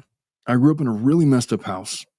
I had to drop out of high school to take care of my niece due to my mom and sister doing drugs all the time. I barely got my GED a few years ago, and I'm barely preparing to start my prerequisites to become a radiology tech. I barely got my first car a little over a year ago, and I've never lived on my own. I'm currently living with my grandma because I'm her caretaker, so I definitely don't have all my shit together at all. Sweetie. It's making me He doubt doesn't either. our ability to date. I just feel like I'm not on his level at all. Over the past few years, I've dated a few men that had everything figured out for themselves, and it ended up not working out because, one, he realized I didn't have a stable career and a college education yet, or two, I felt like I was holding him down because I wasn't on the same level of him as life. Ouch. I know this is probably stupid to some people, but to those who are willing to give me advice on what I should do, please do me the kindness of just giving it to me straight. I'd hate to waste this man's time by going on the date and continuing to talk. I just don't feel good enough in the career education department to date him. As a 25-year-old high school dropout who was barely starting prerequisites to become oh, never mind. Too long, didn't read. I know what I want to say to her. I have so What do you want much to say, Melissa? say. Nobody has their life figured out at 30, 31, whatever. Nobody has their life fully figured out. So that's what they want you to believe, one. And then two, please place yourself in the mirror. Stop diminishing yourself and thinking that you're not good enough. Because no, just don't do that. You don't deserve it. Two, you have to believe it. Monique, what would you say? I'm sorry. I know you're. What would you say to this young lady? Well, I think that right on down Melissa's line as well. Everything she's saying, it comes off right away. She's very insecure. Yeah. She doesn't have enough confidence. She's kind of already X'd herself out of potentially good men, if you may, quote unquote, good men. Mhm. My fear for her is she's easy bait because of all of her insecurities. So she can come across a guy that has, quote unquote, in her mind, his shit together, Yeah. but he also may be an asshole and take advantage of her for that Probably, reason. or maybe. I'm Not saying he probably. is, Yeah, but but could he be. might be. Yeah, for Could be. sure. So that's my fear for her. more Easily than anything. manipulated. So I would say if she's asking for advice, because that's what she'd asked for, Yeah. I would say focus on yourself, focus on your development, your confidence, becoming who you want to become, get your education, date, but don't put them on a pedestal. Oh, Yeah. yeah, don't do that. Yeah. Never put a man up there. You're gonna regret it. Right. Because you I think never know there's, down the road. He may end up being out unemployed and on, you Mhm. know, out, and she'll have a radiology technician job paying good Things money. change Right? pretty Yeah. quickly. Mhm. Well, the first thing I would say to this young lady is that the universe is going to do enough to bring her down. She doesn't need to be the one to volunteer. And there's a lot to say about faking it before you make it. Look, you might not, nobody's where they need to be at 25. So she dropped out of high school. So she's like pursuing this career that she hasn't obtained yet. So, you know, whatever, she grew up with a rough childhood, whatever, man. And she's defining herself by that because she's become self-conscious because she wanted to do all these things and she just isn't. And she thinks probably because of years of being reaffirmed that she's subservient to and lesser than higher qualified individuals, she's idealized what it means to be college educated. She's idealized what it means to have a career. I remember I used to think that if only I get my undergraduate degree, I could do anything, you know? And then I did. And like, who gives a shit, man? It's like a high school diploma. Piece of paper. It's literally worth nothing. It means nothing. I've I used saw it a zero. video where people were saying like your bachelor's is the new high school diploma and then your master's is the new bachelor's. And not Something even that that, was because it's not even, that. it's debatable whether it's even necessary. You're going to go into debt to get your undergrad? Shit. Start a TikTok career or something. Go drop ship something. But You'll I find agree out with there's a Melissa. million ways to. Go on I the agree with Goodreads. Melissa. When you're on a resume hunt and going through them, you start seeing Yeah. the what people are achieving, and that bar gets raised up. But I'm Right. wondering what the friend was thinking, trying to hook her up with this guy. And She was I, a good friend. Trying to find a good man for him. Yeah, or exactly. her. Yeah. She's a good I friend. think She has so, a good but she should. partner. Yeah, but she should be helping her also the self-esteem issue. No, Well, I could You know tell what you I mean? this. If I was like 34 and like dating somebody that wasn't as accomplished, that would not have been a deterrent so long as like, Mhm. you know, Yeah. there was other things that were there, like she had a direction, a focus or whatever. Yeah. Most people are not going to have like a JD or have passed the bar or like be attorneys. That's not the measure for somebody that's like accomplished. I guarantee this guy, whatever success he has, like he's not expecting people to be as accomplished. Some Right. people are. He could date people like that, or he could just, he's looking for people. And what are you looking for? Like if you're legitimately dating for like a life partner, you're just looking for somebody that has a direction that mirrors yours. Exactly. Accurate. That goes with aligns with what you want. Yeah, and she might not be at the top of the mountain yet. Some That doesn't people mean she's don't gonna even get need there. that. So Some people don't. my thing for this lady, I'm going to call her Crystal Ball Karen, because she's looking at someone, math, 6 years ahead of where she is in her life. Yeah. And That had many if you- advantages. if you would if she looks at herself from 6 years ago, she would see some type of growth. It may not be the growth that some other people get. You know, at 19, you're looking at people who are in college who have the wildest doe-eyed dreams of things. But if anything, the past 15 years have proven that college isn't really up what it needs to be. It's a bunch of people going, partying, hanging out, taking some bullshit courses in order to be able to get a piece of paper that they can then put on a resume and then hopefully either bring some Ivy League education in or say that I'm this much better than everyone else. But it's bullshit, because real experience in things matter. And I'll take this from our own relationship. My wife, she was very similar off in the situation as this lady. She wanted stability in her life, and I happen to provide that. But if this woman would find some stability, she'll be able to grow herself in ways that she doesn't even imagine right now. right. Yeah. I'll give you another example. Imposter syndrome is a real thing. Mhm. That too. And Monique, how many times have you been in court and like the judge is looking at you and you're supposed to be the one with all the answers and you're like, I don't fucking know, man. Every day. Like what do you want exactly from how me? that You works. want to know what I think? Why are you asking me? Like I know anything. You're supposed to have all the answers because you're this accomplished attorney that's been doing it for 15 years and people are looking at you and depending on you to know all the stuff. Sometimes Melissa would ask me things like, I don't fucking know. Look it up. Google it. So you've been an attorney. So I don't know. I don't know everything. 99% How do I do? I don't know. Look it up. Figure it out. That's all Yeah. I'm going to do. And the more you do it, the more confident in yourself you have because you've experienced it, you've done it multiple times, whatever, you know. But I'll tell you what, like the most successful people are the most neurotic because they are constantly measuring themselves against these people that are up here and they're trying to attain like these great levels of ascension and they don't ever feel like they're there, no matter how accomplished they are. I don't get the thing where like I'm nervous in front of court and for my court appearances anymore. I'm never nervous. I just don't give a shit, man. I no longer put the pressure on me that I need to be the smartest man in the room. I just need to advocate for my client. Some people it's going to sound smart. Some people it isn't. What do I care? I got to go out there. I know what I know. These are the facts. This is the law. I'm going to argue my point. Some are going to agree with it and others won't. I'm going to win or lose. What's it to me? You know, I'm advocating for my client. I'm advocating for these children. I'm advocating for this and that. I'm arguing points of law, trying to be persuasive. You can't be all things at once. And so you have to like really slow it down and simplify. Like I always tell people, if you're afraid of public speaking, like this lady, I would tell her, you're afraid of this guy. You're nervous for this date.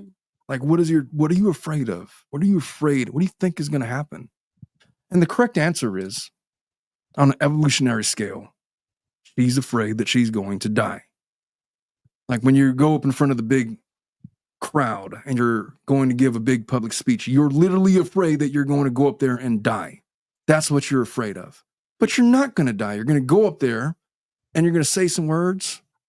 It might come out too fast. It might sound like you're reading. It might sound over-rehearsed, but nobody's going to give a shit about whether or not it was like this rousing speech that they're going to put in America's top 100 speeches of the last 100 years. Nobody gives a shit about that. And then when it's over, you're like, oh, that's all it was. It was done. Fine. Yeah. You're not going to die. And so I always tell people to speak slower than you normally would. It's going to feel really uncomfortable, but it's going to give yourself time to think. And for this guy, look, he's 25. He wants to go on a date with her. He is aware of where he was, like you said, Rob and Brad, 25, 6 years ago. And he's going to have grace for her. And if he's not, like if he's like truly like wanting to check her resume and he's not going to go on a date with her unless she's reached a certain level, I'd assume that he's going to either have already written her off or he's going to be a dick about it and it's not going to work out anyway. What does she care? Go out and shoot your shot and be the person that you dream you could be. Fake it until you make it. You haven't made it anywhere yet. Just you want to be this person that is on this guy's level. What is this guy's level even? He's 31 years old. He's a little dipshit. He's just a baby himself. Yes. He hasn't even advanced in his career to be like sustainable yet. Like he doesn't have roots in this profession. Or maybe he does, but what do you care, man? If he likes you, it'll advance. If he doesn't, then it's going to end. They've talked already during the week and planned for this date Saturday. Unless he cancels at the last minute, Actually, she really should take the perspective of, hey, you know, this is at least we're going to go on the date. We can get to talk more, have a nice meal. Wherever it goes from there, that's fine. But he must know some stuff about her, unless is so insecure that she's like, that's the kind of information she's been talking about. That's why I said. Yeah. What is it? This guy's 31. He's a homeowner. He's single. This is weird. I was a homeowner at 31. No. Are you saying that that's a red flag? No. Sounds too good to be true. Well, maybe it is. Homeowner at 31. A guy like that to be single sounds too good to be true. You know what I'm saying? No, it doesn't. It does. 31 and single is perfectly acceptable. Now, 45 and single with a house is a little different. It sounds so freaking good to be true. Like that would raise like. All right, well then go in it with your fingers crossed and like hope for the best. I don't know what to tell you. That's what I would say. Don't talk yourself out of a good thing. And make assumptions. Yeah, right. The other thing I'm gonna say for this young lady is there's something to be said about going through adversity and overcoming. This lady got her GED. Mm-hmm. She didn't have to do that, but she fucked up early, whatever circumstances, context of life. She got dealt a bad hand, whatever. But she got her GED. Right. She's on the way to a career. And she's working to her vocation. She's doing stuff to better herself. She got her first car over a year ago. And she's, I've never lived in my home. I'm currently living with my grandma. Who gives a shit? Right. I've Sounds done like you're a very caretaker. nurturing woman. She's on her Yeah. way to getting her shit together. She's, I don't have my shit together, but you're on your way. 25 is still a baby, pretty much. Agreed. So enjoy your youth, because when you're 35, it's gonna be a completely different conversation. It's gonna be like, I don't know, I have all my shit together, and I just want somebody that could just string together 2 sentences without stumbling over their words or talking about sex. That's what it's gonna be. She'll probably I just enjoy want to go life on a a lot dating app better without than- getting like 85 different dick pics. I'm just gonna buy a cat. I hate men. You think that ain't coming? Hey, enjoy your youth, and fuck this guy. Maybe he's not gonna meet up your stand. Maybe you're gonna go up and he's like weird in conversation. Maybe you're gonna meet him and he's gonna be like awkward socially.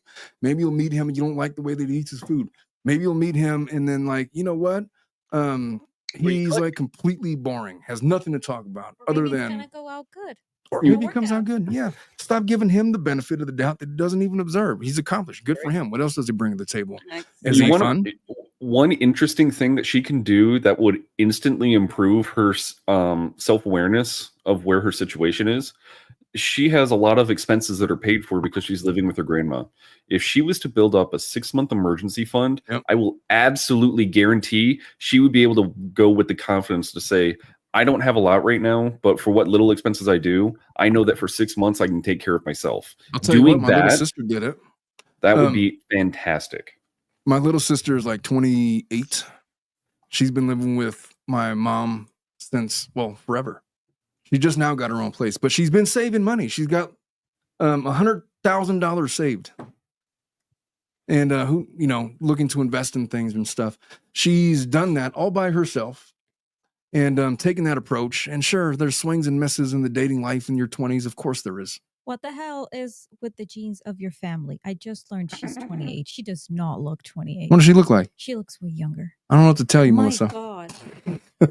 In the words of my grandfather, some got it, some don't. No, those genes are like, what the hell is going on here? Oh, no, but she's doing great. She's taking exactly that approach.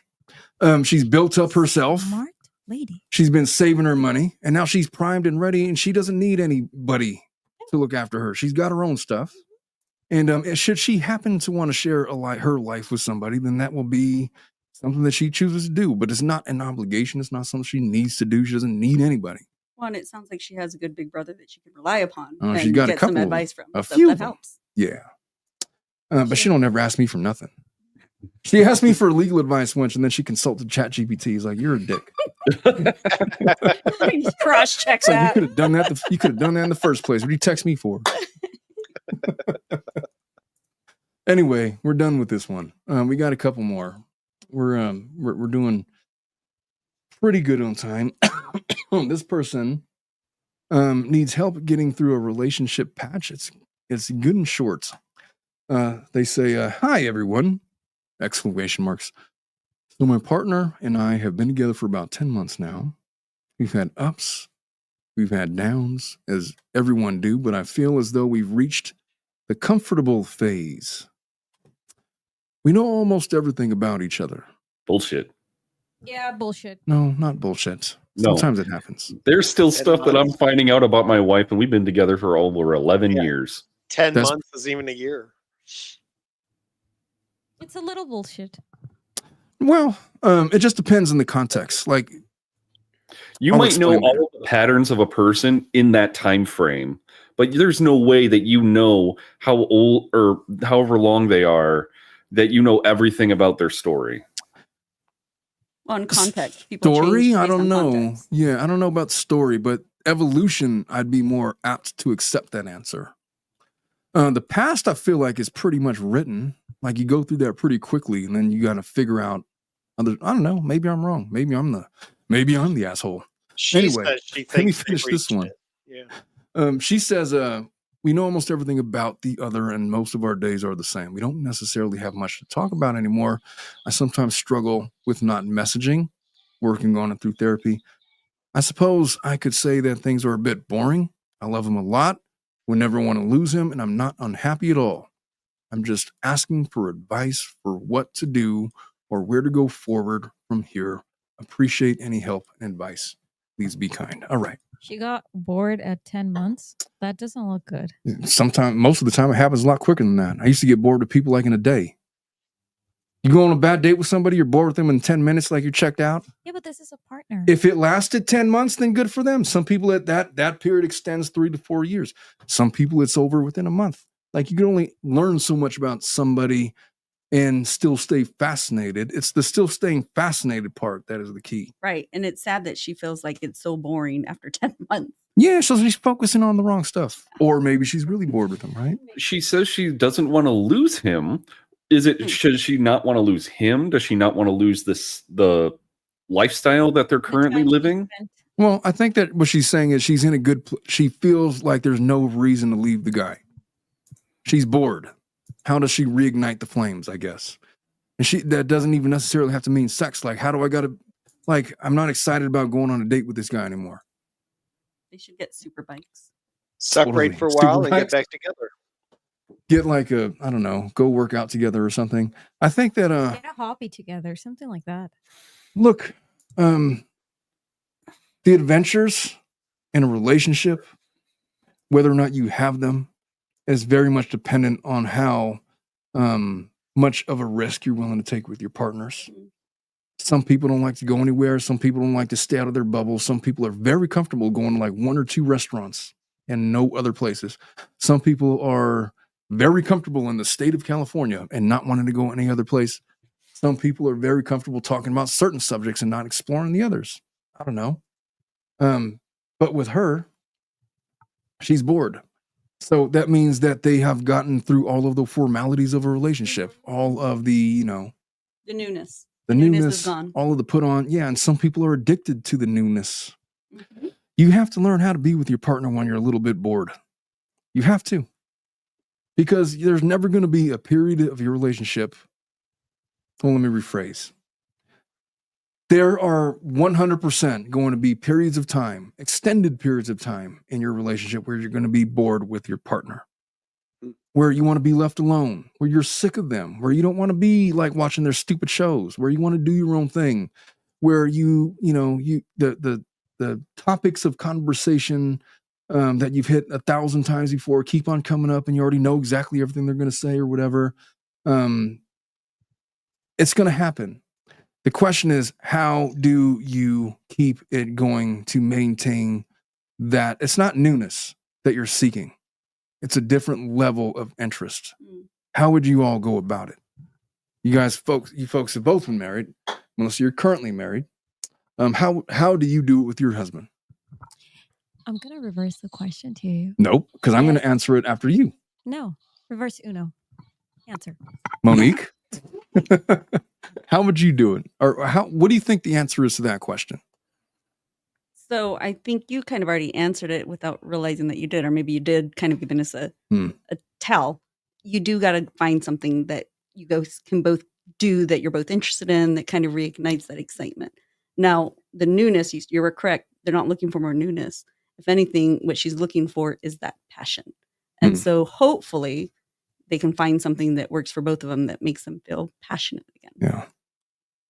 The problem with, like we've talked about earlier, is when you're in a marriage. Like there's levels of like there's the newness of the relationship, right? And then that transitions into familiarity. Right. Familiarity turns into boredom if you're not careful. This is where this lady is. And then because you're comfortable, you start thinking about, oh, we've been together for so long, we never fight or anything, we never get in arguments, we should get married. Okay, but we're bored. And nobody ever answers that question. Why are you guys bored? A lot of people in this scenario oftentimes end up in counseling.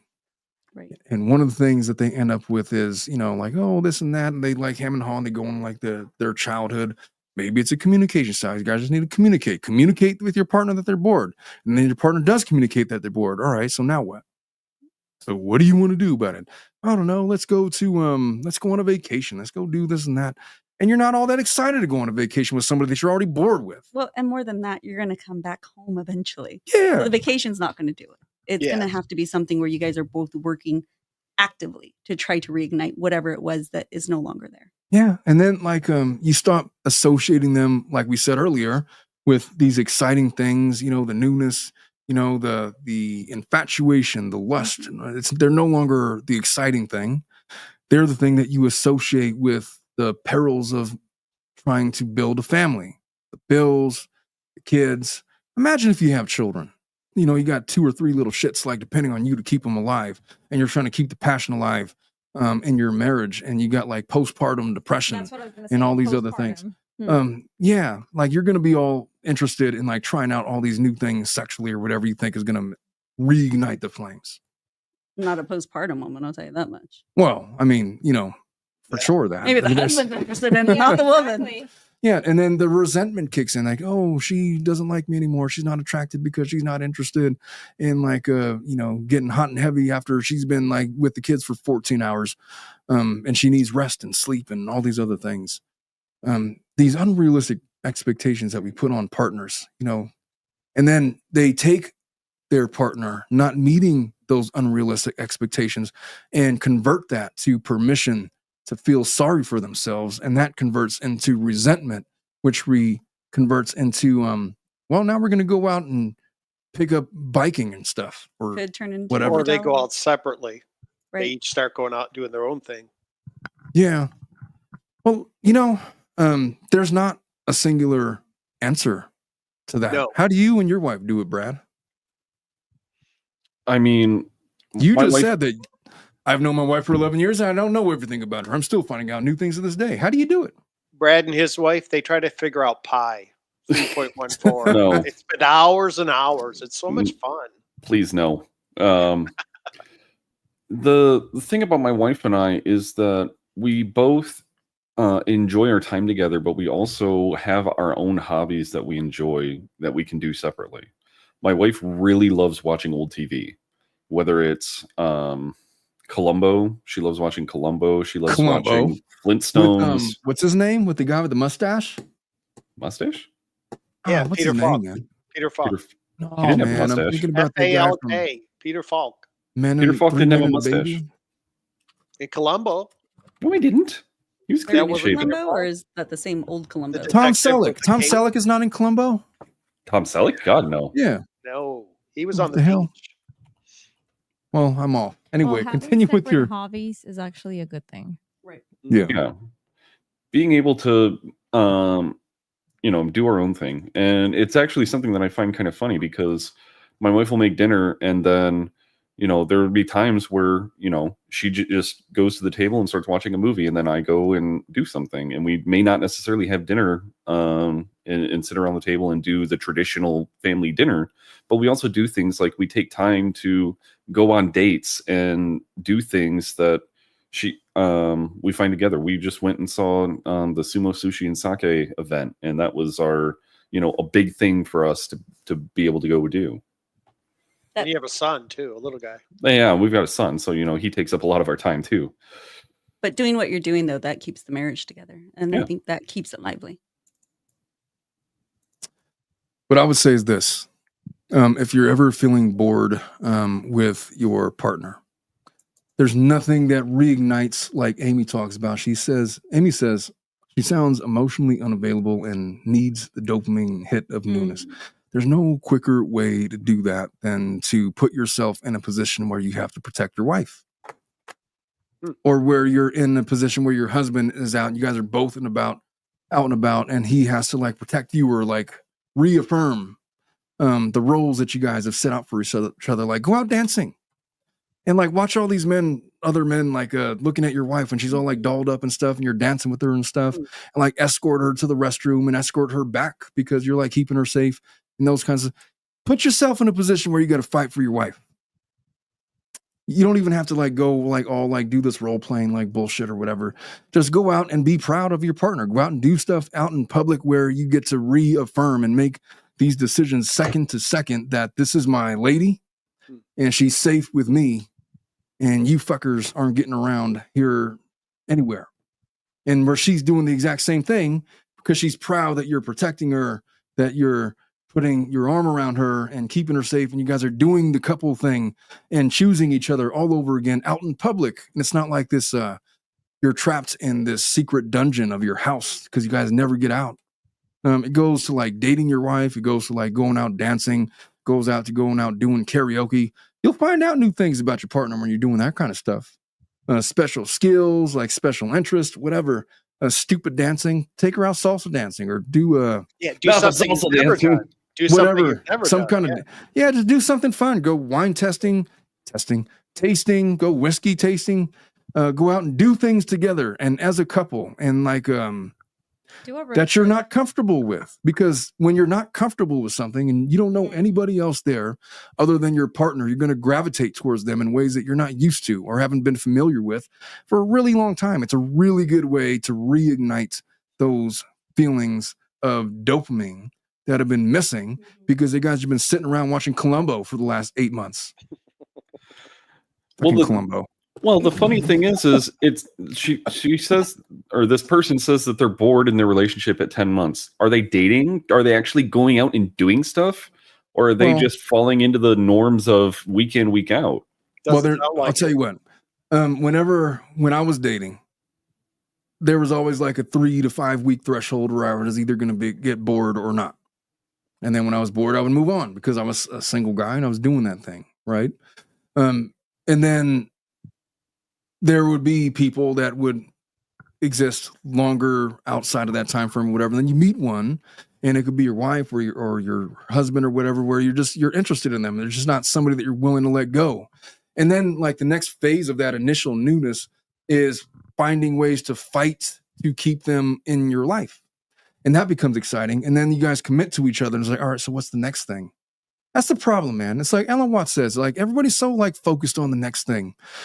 You know, like you spend your whole life trying to climb the mountain. You get to the top of one mountain, there's a bigger mountain you got to climb. It's like, okay, so like, what do we do? Like at the very end, like, what's the point of it all? Like, are we supposed to like just keep on climbing and looking forward to the next thing or whatever?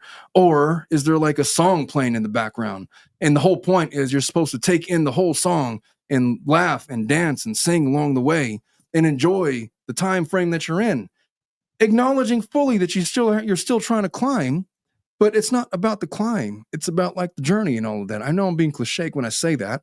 Yeah, it's like I'm also referencing Ellen Watts, but I'm also stating that, look, there is a fight that goes on when you're in the course of a long-term relationship. And you either continue to fight or you stop fighting. It's when you stop fighting for your partner that you start getting bored. And you stop fighting for your partner because you become complacent. And then, you know, maybe she stops doing herself up or dressing up or putting on makeup or whatever because the guys aren't going out anymore. And all he does is come home and he's tired and doesn't want to talk because he knows what's going to happen. He's going to have like some sub-mediocre meal that she like half-ass prepared. I'm not talking about my wife. My wife is a great cook. I'm just saying like this is what happens. Like you get beholden to the doldrums of a long-term relationship and stuff fizzles out. And if you no longer put yourself through these new experiences or these adventures that you're going on together, then you're at maximum danger of getting bored in your relationship and looking for like the personal trainer or the BJJ instructor or like the biker, whatever bullshit that guy, personal trainer, whoever, you know. And the reason why those things are exciting is because like these new hobbies and different and physical things that you do, and you share these new experiences with new people. So yeah, if you don't do that with your spouse and you just become complacent, that's the quickest and easiest way to wreck what would have otherwise been a sustainable relationship. Especially if you have children. Yeah, and children, it's even harder because you work so hard to keep the children alive. And then half the time, by the time you lay yourselves down to bed at like 9:30, 10 o'clock at night, there's no time for anything else. You're freaking exhausted. And all you want to do is like watch, I don't know, whatever your show is. Watch Columbo and go to sleep, you know? And that becomes your sex life. Oh, I would, but I'm just so tired. 10 minutes into Columbo, you're done. You have to make the time. Yeah, you make the time. Yeah, you got to make the time to date and go on adventures and to, you know, all of these new things that you do. Otherwise, yeah, you're going to be bored. Hey, get used to boredom because as life goes on, it's going to be there. Your partner is going to become more and more used, and they're going to keep developing as a person and have these unused portions of the things that they want to do. And you're either going to become a part of those new unused things, or you're going to become a part of the things they used to like to do, which is going to open the door to somebody else and, feelings of resentment and all of the other corrosion of a relationship. What do y'all think of that? Am I off base or am I No, onto something? I love that you talked about the journey, because I think what people do is they'll dwell, right? That resentment, that bitterness. When you start dwelling, that's when it's kind of like a potential leading down to divorce. The other thing I noticed when you speak, I don't know if you noticed this, Omar, but you definitely go to at the bare basics, just be a man and protect your woman. And she's going to appreciate that if you take her out and makes her feel protected and safe and all of the above. Or like you said, you doll her up and she goes out there and other men are gawking at her and she's on your arm.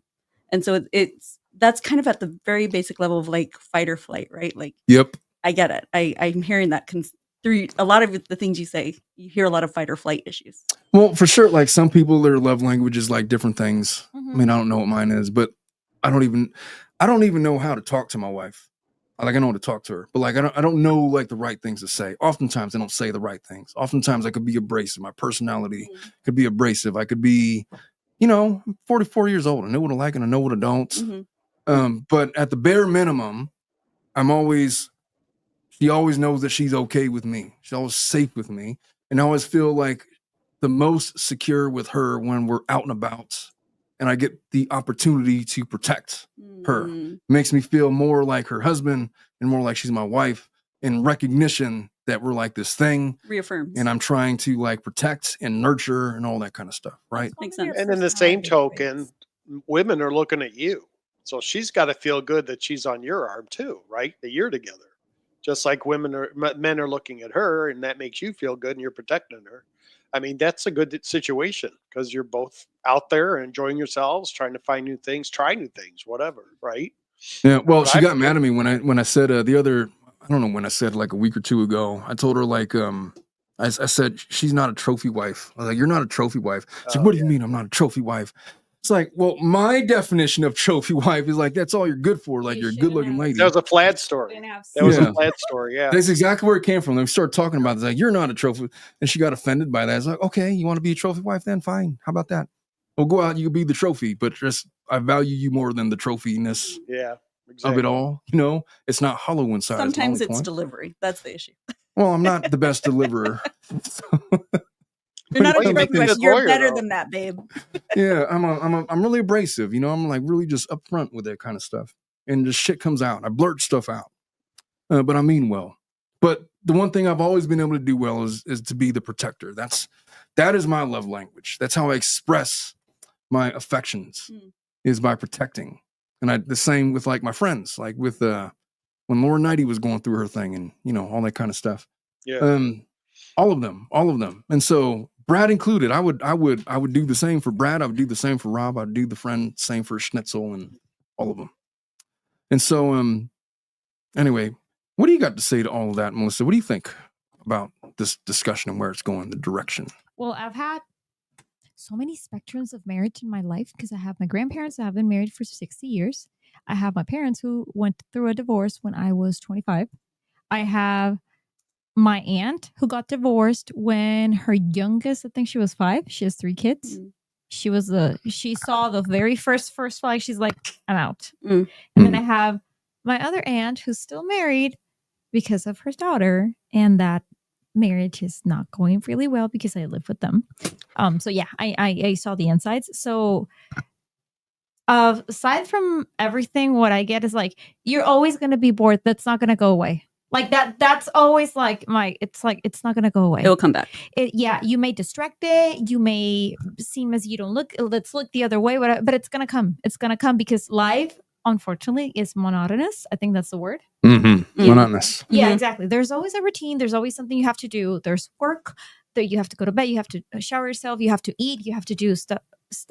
And nobody is 100% like the other person. And if you are, that's just boring. That's even more boring. Like if you have everything the same.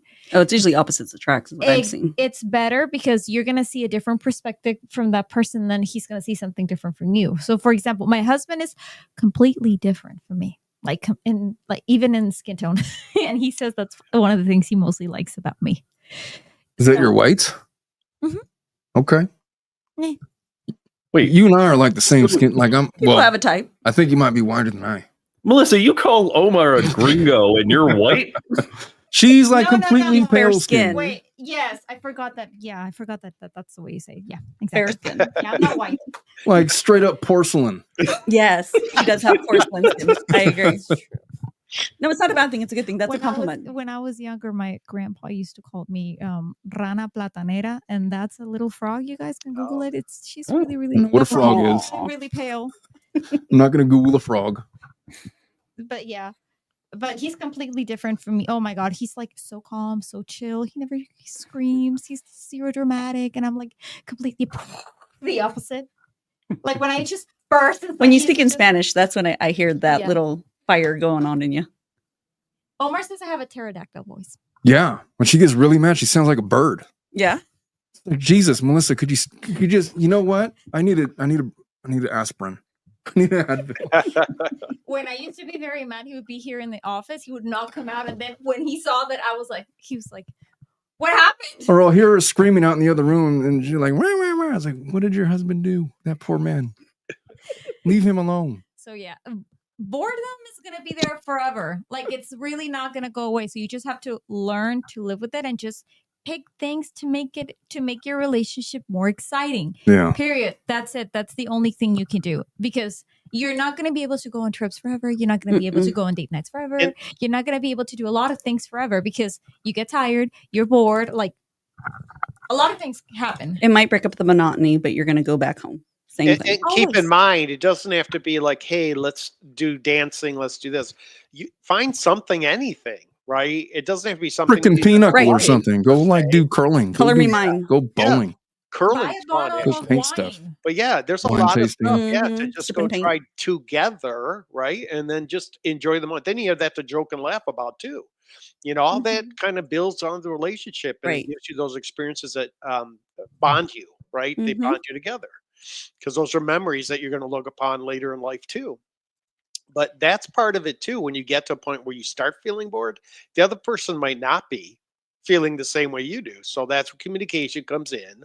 Or you do tell them and say, hey, you know what? This weekend I want to do this. Or you tell her, hey, you know, this weekend let's try this. I want to go do this. You up for it? You know? Well, and you both have to activate too. Yes, exactly. Mhm. Yeah, right. And reciprocate and support each other. And if one doesn't feel like it, then okay, that's cool. Right. Don't be offended. Don't be pissed off, all that kind of stuff. Don't But be explain offended. yourself. Yeah. Just explain yourself. Say, I really would like to try and do something because, and you don't have to say, I'm just bored with you because I don't Yeah, think that would go don't over say it that very way. well. Yeah. So just reaching out and saying, hey, you know, I want to try this other thing. There's this festival down in Phoenix that I want to go to. You know, there's arts festival. Let's try that. See some painting, whatever, you know. That's what I find that helps a lot. I would say communicate both, right?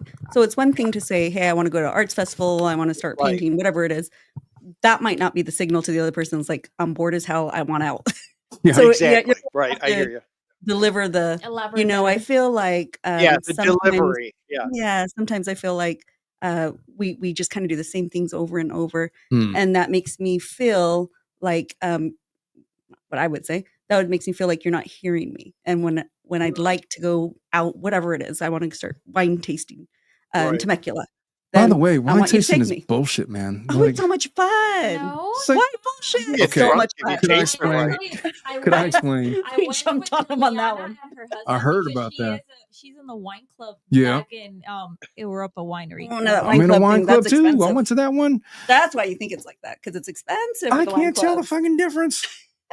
Okay, I'm gonna pour you this wine. It's Get like some it's up cheese, in get Napa, and wasted, be because of the happy. way that they do the thing, you're gonna notice these citrus notes with apricot and peach, There's some wines with that a are hint of better, nutmeg and clove, and then I'll taste it. It's like I don't taste any of that shit. I It's really wine. don't. It's I wine. feel like you're bullshitting me right now. though. Upsell. If we My put dad three had different bourbons in my front dad of had a you wine- with a blindfold, I wine know you can figure that out. Mhm. Hey, Rob, what is that in the background? Is that a chess It's set? What chess is set. that? Yeah, I wanted to impress you with my chess set. These are my giant. Why are they so big, man? My That's what mom she bought said. it in Mexico and gave me the whole set. So That's pretty cool. I know you like chess, so I thought, you know what, I'm going to change my background because I don't want to break any rules with YouTube. And I didn't know how to line them up appropriately, but I want to put the board, which is a big ass box. Oh, Folds rooks, in half, knights, you know? bishops, king, and queen. Yep. Pretty simple. Yeah. No, I like it. You're just missing the board though. Yeah, it's right over there. well. It's so big and heavy, it won't fit I behind. understand. That's what Oh my she God. said as well. That's what she said. Twice. All right. So our closing salvo for Vlad. I forgot you really chess is like your cloud thing, like your My decompress. cloud? It's his Your own hobby. decompress. Yeah. It's a hobby. And Yeah. it's a getaway. No, you know, remember every single time it would come in, you were playing chess. Well, it and I feeds my want- ADHD. exact- I and deal then with it that way. I You know, asked you, and you were like, for some reason, I was always gonna have have like a chess game going on. Chess on iPhone. settles my brain. That one keeps me going. Are you on chess.com or just like the I think it's on the game on the iPhone. just like you have a regular little chess thing that you can send to someone Yeah. else, and then you just play that all day long. Oh, that's cool. I don't know. I don't have an iPhone, so I just go on chess.com. I've been on there for years. Yeah, as long as you play with the moves, right? Knight to king's 3, then you just move it on your board versus somebody, and they do it on their board. Yeah, you Kinda just play fun to do people. It settles my brain. It's Final strategic. take It's a is- strategy game versus checkers. Yeah. Yeah, Did you checkers see are bullshit. Magnus lose? Yeah. I did, and he's like, he got all pissed off. Because Gukesh is like the paper champion, right? The only reason he's world champion is because because Magnus Carlsen retired. He said, you know what, fuck this, I'm out. He quit classical chess 2 years ago.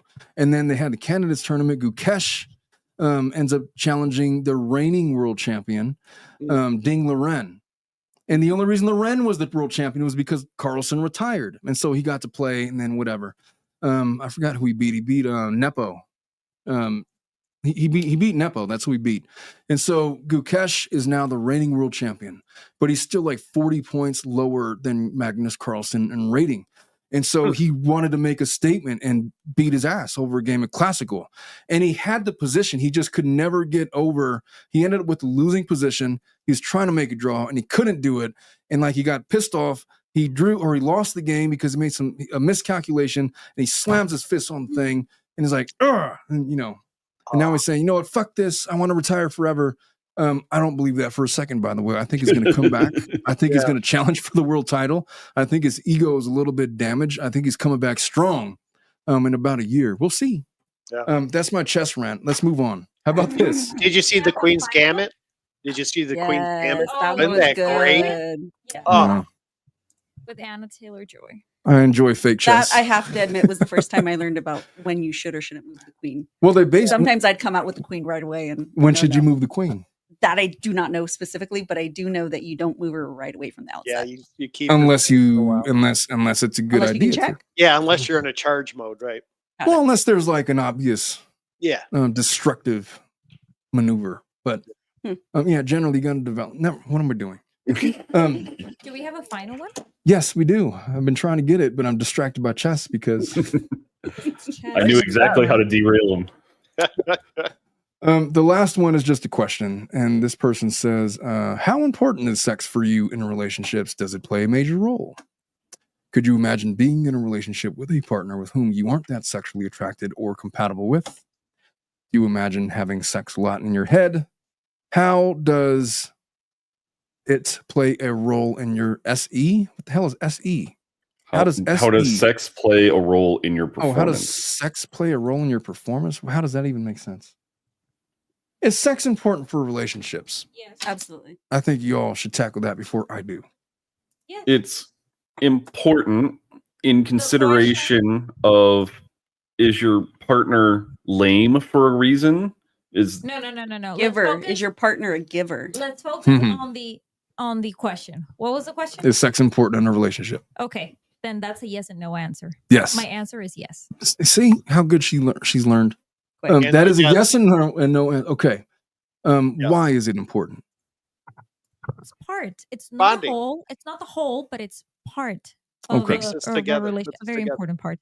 Can you have a successful marriage without a good sex life? No. No, that's Yes. another yes and no question. Rob says yes. So yes. What do you say, No. Brad? Repeat the question again. yeah. May you have a successful marriage without a good sex life. A good sex life. Exactly. That's a yes and no question. So no, you can't. So by your logic, then anybody that has been married for or still married and not currently in divorce proceedings, whether they've been together for 4 or 5, 10, 20, 30, 50 years, by definition would have a great sex life. That's an assumption, and no. Well, that was the logical conclusion for your assertion. So my But- wife had horrible cancer for years. We didn't have sex. We just stopped having sex. But Does that's that count? that's an external. No, that's an external factor, in my opinion. That's an external factor. It's like a thing that's not. So you're just common. talking You know what I'm like saying? yeah. Well, I in think of general like terms. the oxytocin. Like the oxytocin helps bond people, right? Sure. So there's other ways to get oxytocin outside of sex itself. Sometimes it's Yeah. just cuddling, hugging, stuff like that. Mhm. So Yeah. even if you can't actually have sex with your wife Not the during actual situations like intercourse. that, Okay. Yeah. precisely, The that's other another types way of to sex, try too. to continue to bond with that person. Yeah. Agreed. And that's what I'm just trying to say. It's a hard question to be yes, no, because you never know the scenario situation. You know what I mean? There's more to it. There's more layers to the Yeah. onion. And there's another layer of whether sex is good is relational to the people. If you're enjoying it and your partner is enjoying it, then it doesn't matter. But Right. other people looking in could say, well, that's Yeah, not fuck how everybody you else. should do that. It doesn't matter. Stay in the It's bedroom with you. Who cares? When Yeah, I'm how on the does I know tree, what's good or when I'm not? climbing That's up why the I tree Yeah. That's at why my I was like, neighbor's the house, question is a good sex life. A good sex life It's is defined between, by the two. exactly. That's it. Mm. Nobody else should have an opinion on that. Like you said, fuck that. Yeah. You don't have to have like a porn star sex life to have it be Right. enjoyable. Some That's would nobody's Correct. I business. agree. some Yeah. would view that as ridiculous. And like sometimes you don't want all of that. Sometimes you just want some comfort food. No, Mhm. you don't have to have the Preach. 3-star Michelin like baked prawns with truffle oil and drawn butter and poached. Sometimes you want Over- fast I food. haven't. cold slice of pizza. Fast will and do it. easy. Cold slice of pizza is fine. Sometimes, sometimes. Everybody has different likings and different things they like to do that not everybody likes, and that's okay as Yeah. well. Well, and what? And I also do have a take on that, and it's like every couple should have like a boundary on sex. What's the boundary? Like Uh-oh. nothing up What the kind of butt? 50 Shades are we talking no, about? no. A safe word. Like a safe word? Wait, hold up. Employee, let's end this discussion now. So a boundary means like, I do not like this, I do not like that, and you guys need to respect it, no matter if the other person really likes it. But Well, I if feel like you figured that out within the first couple times, though. No. yes, but it's still a boundary. And then sometimes you'll try something. Hey, fuck all of that. What is that about? And then you'll never do it again, right? Like I feel like that's not a hard one to adhere to. Is all I'm saying. Well, it feels like you should have that conversation during. Yeah, during or before. And that's a very submissive person on the other end. That's a Just to mail be clear. letter. A letter with a stamp, obviously. Some people have our threesomes. Some people really like them. Oh. Some people do not. And also to achieve the birth. It's like, well, we got to do it again. You're ovulating. Oh, so that's a Right, whole I different mean- type of Yeah. situation too. Those are like the external factors Those for are sure. the Puritan Again, views thank on you. sex. Yeah, We thank only you. have sex to procreate. Otherwise, we are displeasing our Lord and But Savior. Oh, I've yeah. even heard I from was friends wondering. who have been trying to have kids who say that when sex becomes routine because you're doing it so often in order to try and conceive, that it can be Enjoyable. unenjoyable. Yes. Wow. Well, And sore. Unless you have a lot of baby what oil. was that, Rob? Well, like Laura, she's so tight. It would really. Jeez. Oh, what are your all's take on threesomes? No, Like, what if like your partner introduced, hey, we should bring in somebody else because it's getting monotonous and I'm bored with you. And So And I it's had a really good friend friends. that had Give it a friend. introduced. Sorry, I apologize. I have a friend that had introduced a third woman into their life, and I thought it was rather interesting because she was insistent. Everything was going well. It really worked for them. My thoughts, my take, and I probably shouldn't say this now, but she's not going to hear this. But here are my thoughts. I don't think it's healthy, and I don't think it's safe. I think there's so much potential for now bonding with that third person, whether it's the female or the male or Yeah. whoever you introduced. So I would say hands off. I wouldn't. Yeah. I've never seen it done It's a successfully. risk. Never. Yeah. That's true. Do you remember the movie Her? With what's her name? The brother, what's her face from? Everybody was he was in it. He's the brother. God, I can't remember his name now.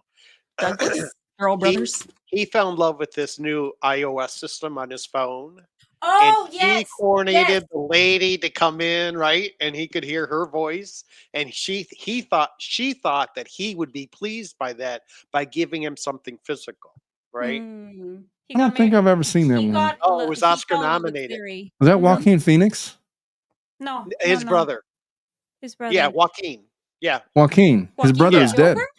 Yeah, His the brother brother is River River. Phoenix. River Phoenix passed, but Mm. Joaquin was the main character. That's So a really good the movie. Joker. I feel But like I they- started watching that and fell asleep. I wouldn't doubt it. Oh my! Because it's an it goes iPhone. very slow. Yeah. So yeah. Well, the Well, other yeah. comparable one I think is Megan Fox was on one of them too, where she was some type of sex robot. that was Scarlett Johansson. No, Is that that's Scarlett Johansson? No, Yeah. there was another one. Yeah. That's Was there Scarlett another one? Johansson. Yeah. No, the one about Megan Ex Fox is- Machina. That's the one I'm thinking of. That's Scarlett. I I haven't think seen that's that one yet. Scarlett Johansson. Oh, That's the and only one that I No, know. the one That's about Megan Machina, Fox. yeah. She's not a robot. She's a man eater. That's different. Oh. No, So maybe that's the there's- workaround, get a robot. There is another one. That's, yeah, it's the wild that Afterlife. there's so many.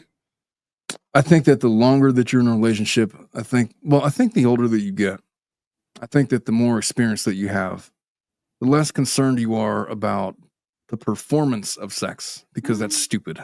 Yeah. And the more you appreciate the experience of it all. And so I don't know if you could label a sex life good or bad. If it's enjoyable for the people and it's good to them, then fine. I think the danger is when it stops becoming a thing. Like you go months and months without having it, without the oxytocin, and y'all don't cuddle and y'all sleep in different rooms. Well, then what are you doing? Y'all are not married Right. anymore. Y'all are Sitting down roommates. divorce. Yeah, when it Yeah. starts happening, if there's not an external factor, Mhm. that's a big. I mean, issue. it's not the only factor, because there's clearly violent situations where men demand that they sleep Mm. in the same bed, even though that there's all this other stuff going on, and then you learn about all these other things. I'm not talking about that. I'm just talking about like they sleep in different rooms because they like to get their sleep. Remember that you gave me an advice against that What did I say? right before I got married. What did I say? You were like, never sleep in separate, never go to bed angry, and never sleep in separate. Oh rooms." yeah, And that's I'm good like- advice. And I was like, and he's like, no, believe me, never do that. don't Once say you so start doing myself. that, it's done. Well, if you plant a seed of anger and you don't deal with it and rip out the weed right away, it's going to grow. By the time the morning comes Yeah. around, you're going to hate that person, and then you're going to have like all these weird dreams, and you're going to process that. You can't let the weeds. Subconsciously, too. Yes, Mhm. and so don't go to bed angry. Don't sleep in separate rooms. Look, it doesn't matter how often you have sex. You don't have to have sex every day. That's not realistic, especially if you got kids. Even if it's once a week, even if it's once every other week, even if it's once a month, as long as it's like a regular occurrence and you guys don't forget how to have sex with each other, you guys are probably fine. And Monique called it too. She said affection, tenderness, hugging, holding hands. Like you stuff said, like with that. your with your wife that had cancer, like obviously you can't Yeah, like I mean, do the porn That's star a- thing that's or a whatever. third- Well, exactly. if that's your a- love language, especially. Yeah, like Fill some in their people, cup. their love language is touch. Some people, their love language is like gifts, or I don't know. I never read that book. I just heard all Yelling. kinds of women tell me some about it. people like yelling, getting beaten. That's love. That's toxic love language. That's- yeah. I don't think that's part of the That's when they five. come to see you. That's healthy. You You throw guys in a meet. curveball That's like when that. you meet them. Sometimes you just need to give her a little smack. Sean O'Connery, 1987. Yep. That's amazing that you can tell years. I don't go back that far. I just know, oh, that's back in the day. It was way back in the day. That movie was Every now called and then just give her a little Subservience. smack. No, it was an actual. You know what? I'm going to play the That's some interview. Jeopardy knowledge right there. It's nuts. It's nuts. Totally. No, the Megan Fox movie. It was called Subservience, Oh, where she's a Sean. robot. Oh, Wait, Subservient. wait. Yeah, Say it on again. Netflix. Subservience. Oh yeah. That's They revolt. Oh, you all want to hear something crazy? Go for it. This is what I'm talking about. It's new.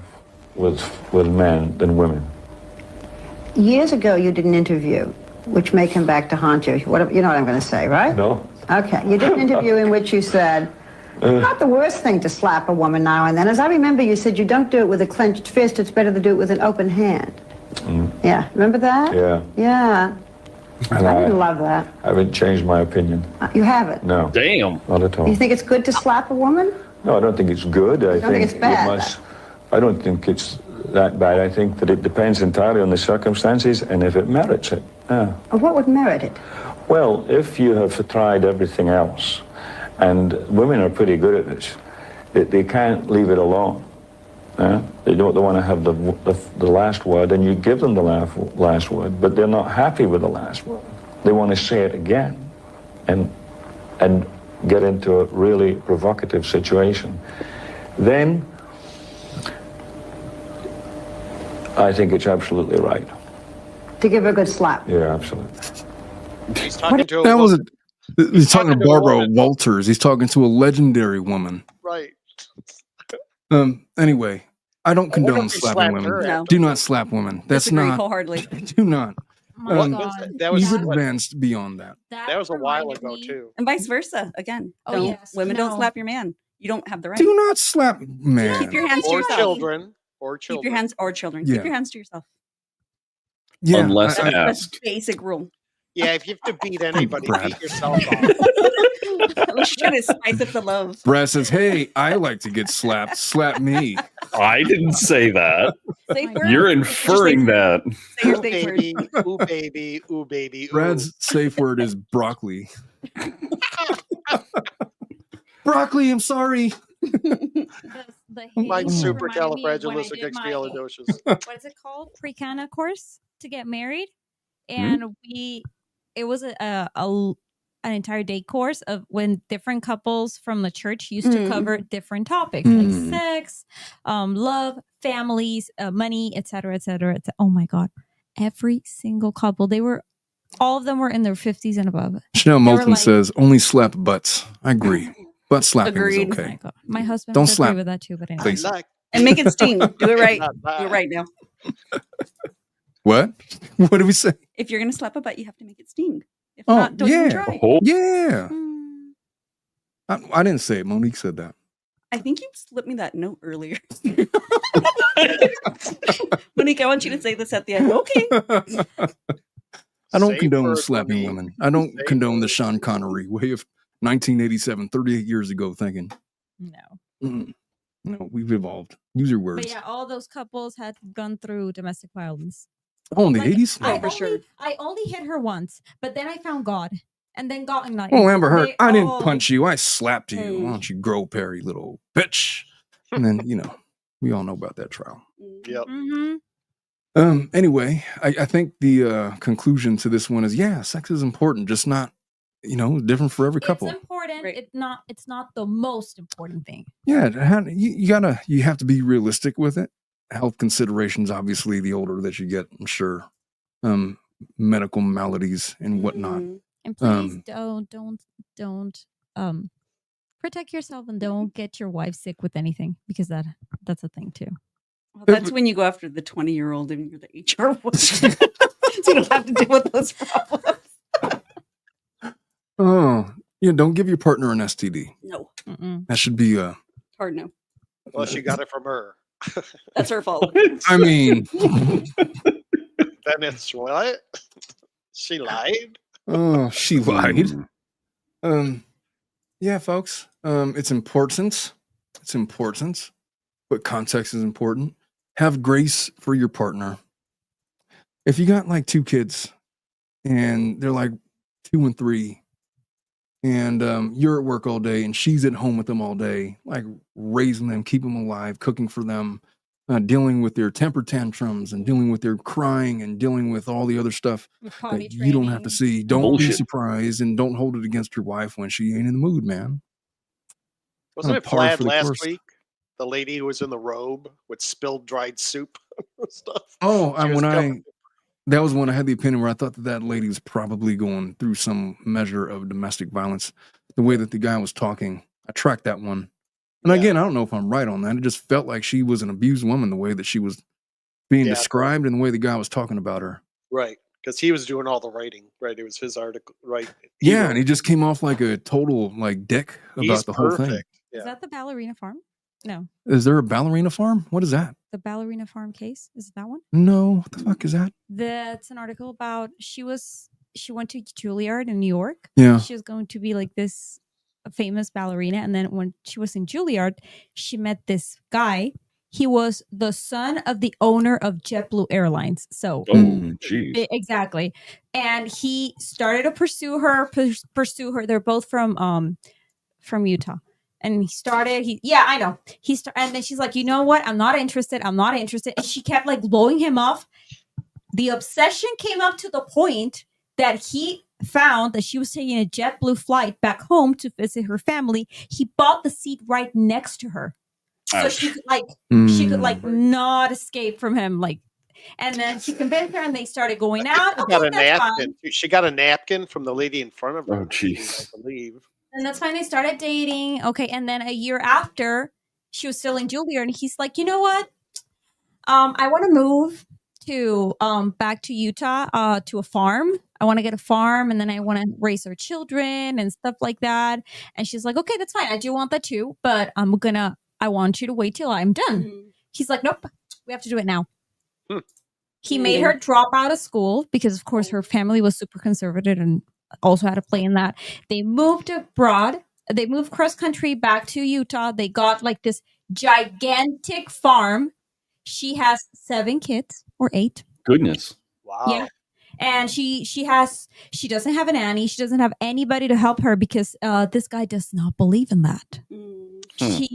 From the moment she wakes up to the moment she like goes to bed, she's like taking care of the kids, cooking, cleaning. She goes and picks up the eggs out from, where they have the chickens. She gets the milk from the cows, like everything. She's like the super traditional wife. And then they do this interview on Vogue about her because she opened a page called Ballerina Farms. And they're both in the interview. And every single time they ask her something, he steps in. And then he's the one who responds. That's and he's the one who says, so yeah, everybody was like, I can see where this is going. Wow. By the way, P. Mahone says, beware of separate blankets and body pillows. Which I kind of disagree. I think body pillows are cool. What's wrong with those? You tell a pregnant wife that she can't have a body pillow, then you're going to die. You're going to die. You better be back because you'll be out the door. You need the body pillow. You need that other thing for the pillow. What do they call it? Oh, I can't remember now. But where you nurse the donut? baby. She'll beat him with a dildo. Yeah. And then you hell, place them Rob? throughout the house. That way you have nursing stations. Nursing stage. Oh, you need the body pillow for when you're mad. And you're like, you know what? Fuck you then. And you put it like right there. And I don't need you anyway. What, didn't Melissa just say don't go to bed angry, and now you're talking about going to bed angry? Well, you're still in the bed. No, You ain't Do gonna as go. I say, not as I do. That's where that falls in. I was making a joke, but I remember one time that my wife was like mad at me because I said something when she was pregnant. She was like 6 or 7 or 8 months pregnant. I don't know. She had a big belly. And she was like, "Fuck you," and she was gonna like turn over, and then just like she's like moving around and shuffling. Is like, "Are you still turning over?" She's like, "Shut up." I would have slapped you. It was funny though. We made us laugh. We were mad at one. You didn't know? You didn't know? It's like, how long does it take you to turn over? You need some help? Let me push. It wouldn't take so long if it wasn't for you. Your fault. All your fault. You should. Oh, gosh. All right, folks. That's all we got for Flad right now. For today's show, we've gone for solid 2.5 hours. I want to thank my guests, Monique and Melissa, for coming all the way down in studio. We don't often have in studio guests, but when we do, they sit right there on the couch. You guys aren't even on camera anymore. The battery went out. So it's just our voices. I just noticed that the camera's been out for who knows how long, but about an hour or so at least. Yeah. It's a double Thank you for over. having us. But it was a pleasure. You guys are great. Monique, really appreciated your insights, and always Melissa with the curveballs and stuff. Ballerina Farms. Good to talk to you both. Google again. it. You're gonna be surprised. I will. I will. And then Rob with the oddball comments about dildos and such. And we learned that Brad's safe word is broccoli. That's And right. he likes to get You beat up a gave little me bit. that safe word. Well, you got to have a safe word, so he gave it to you. So now you're covered. Real I'm men don't fully have a safe capable of word. coming up with my own words. That's because you I haven't don't done know. it yet.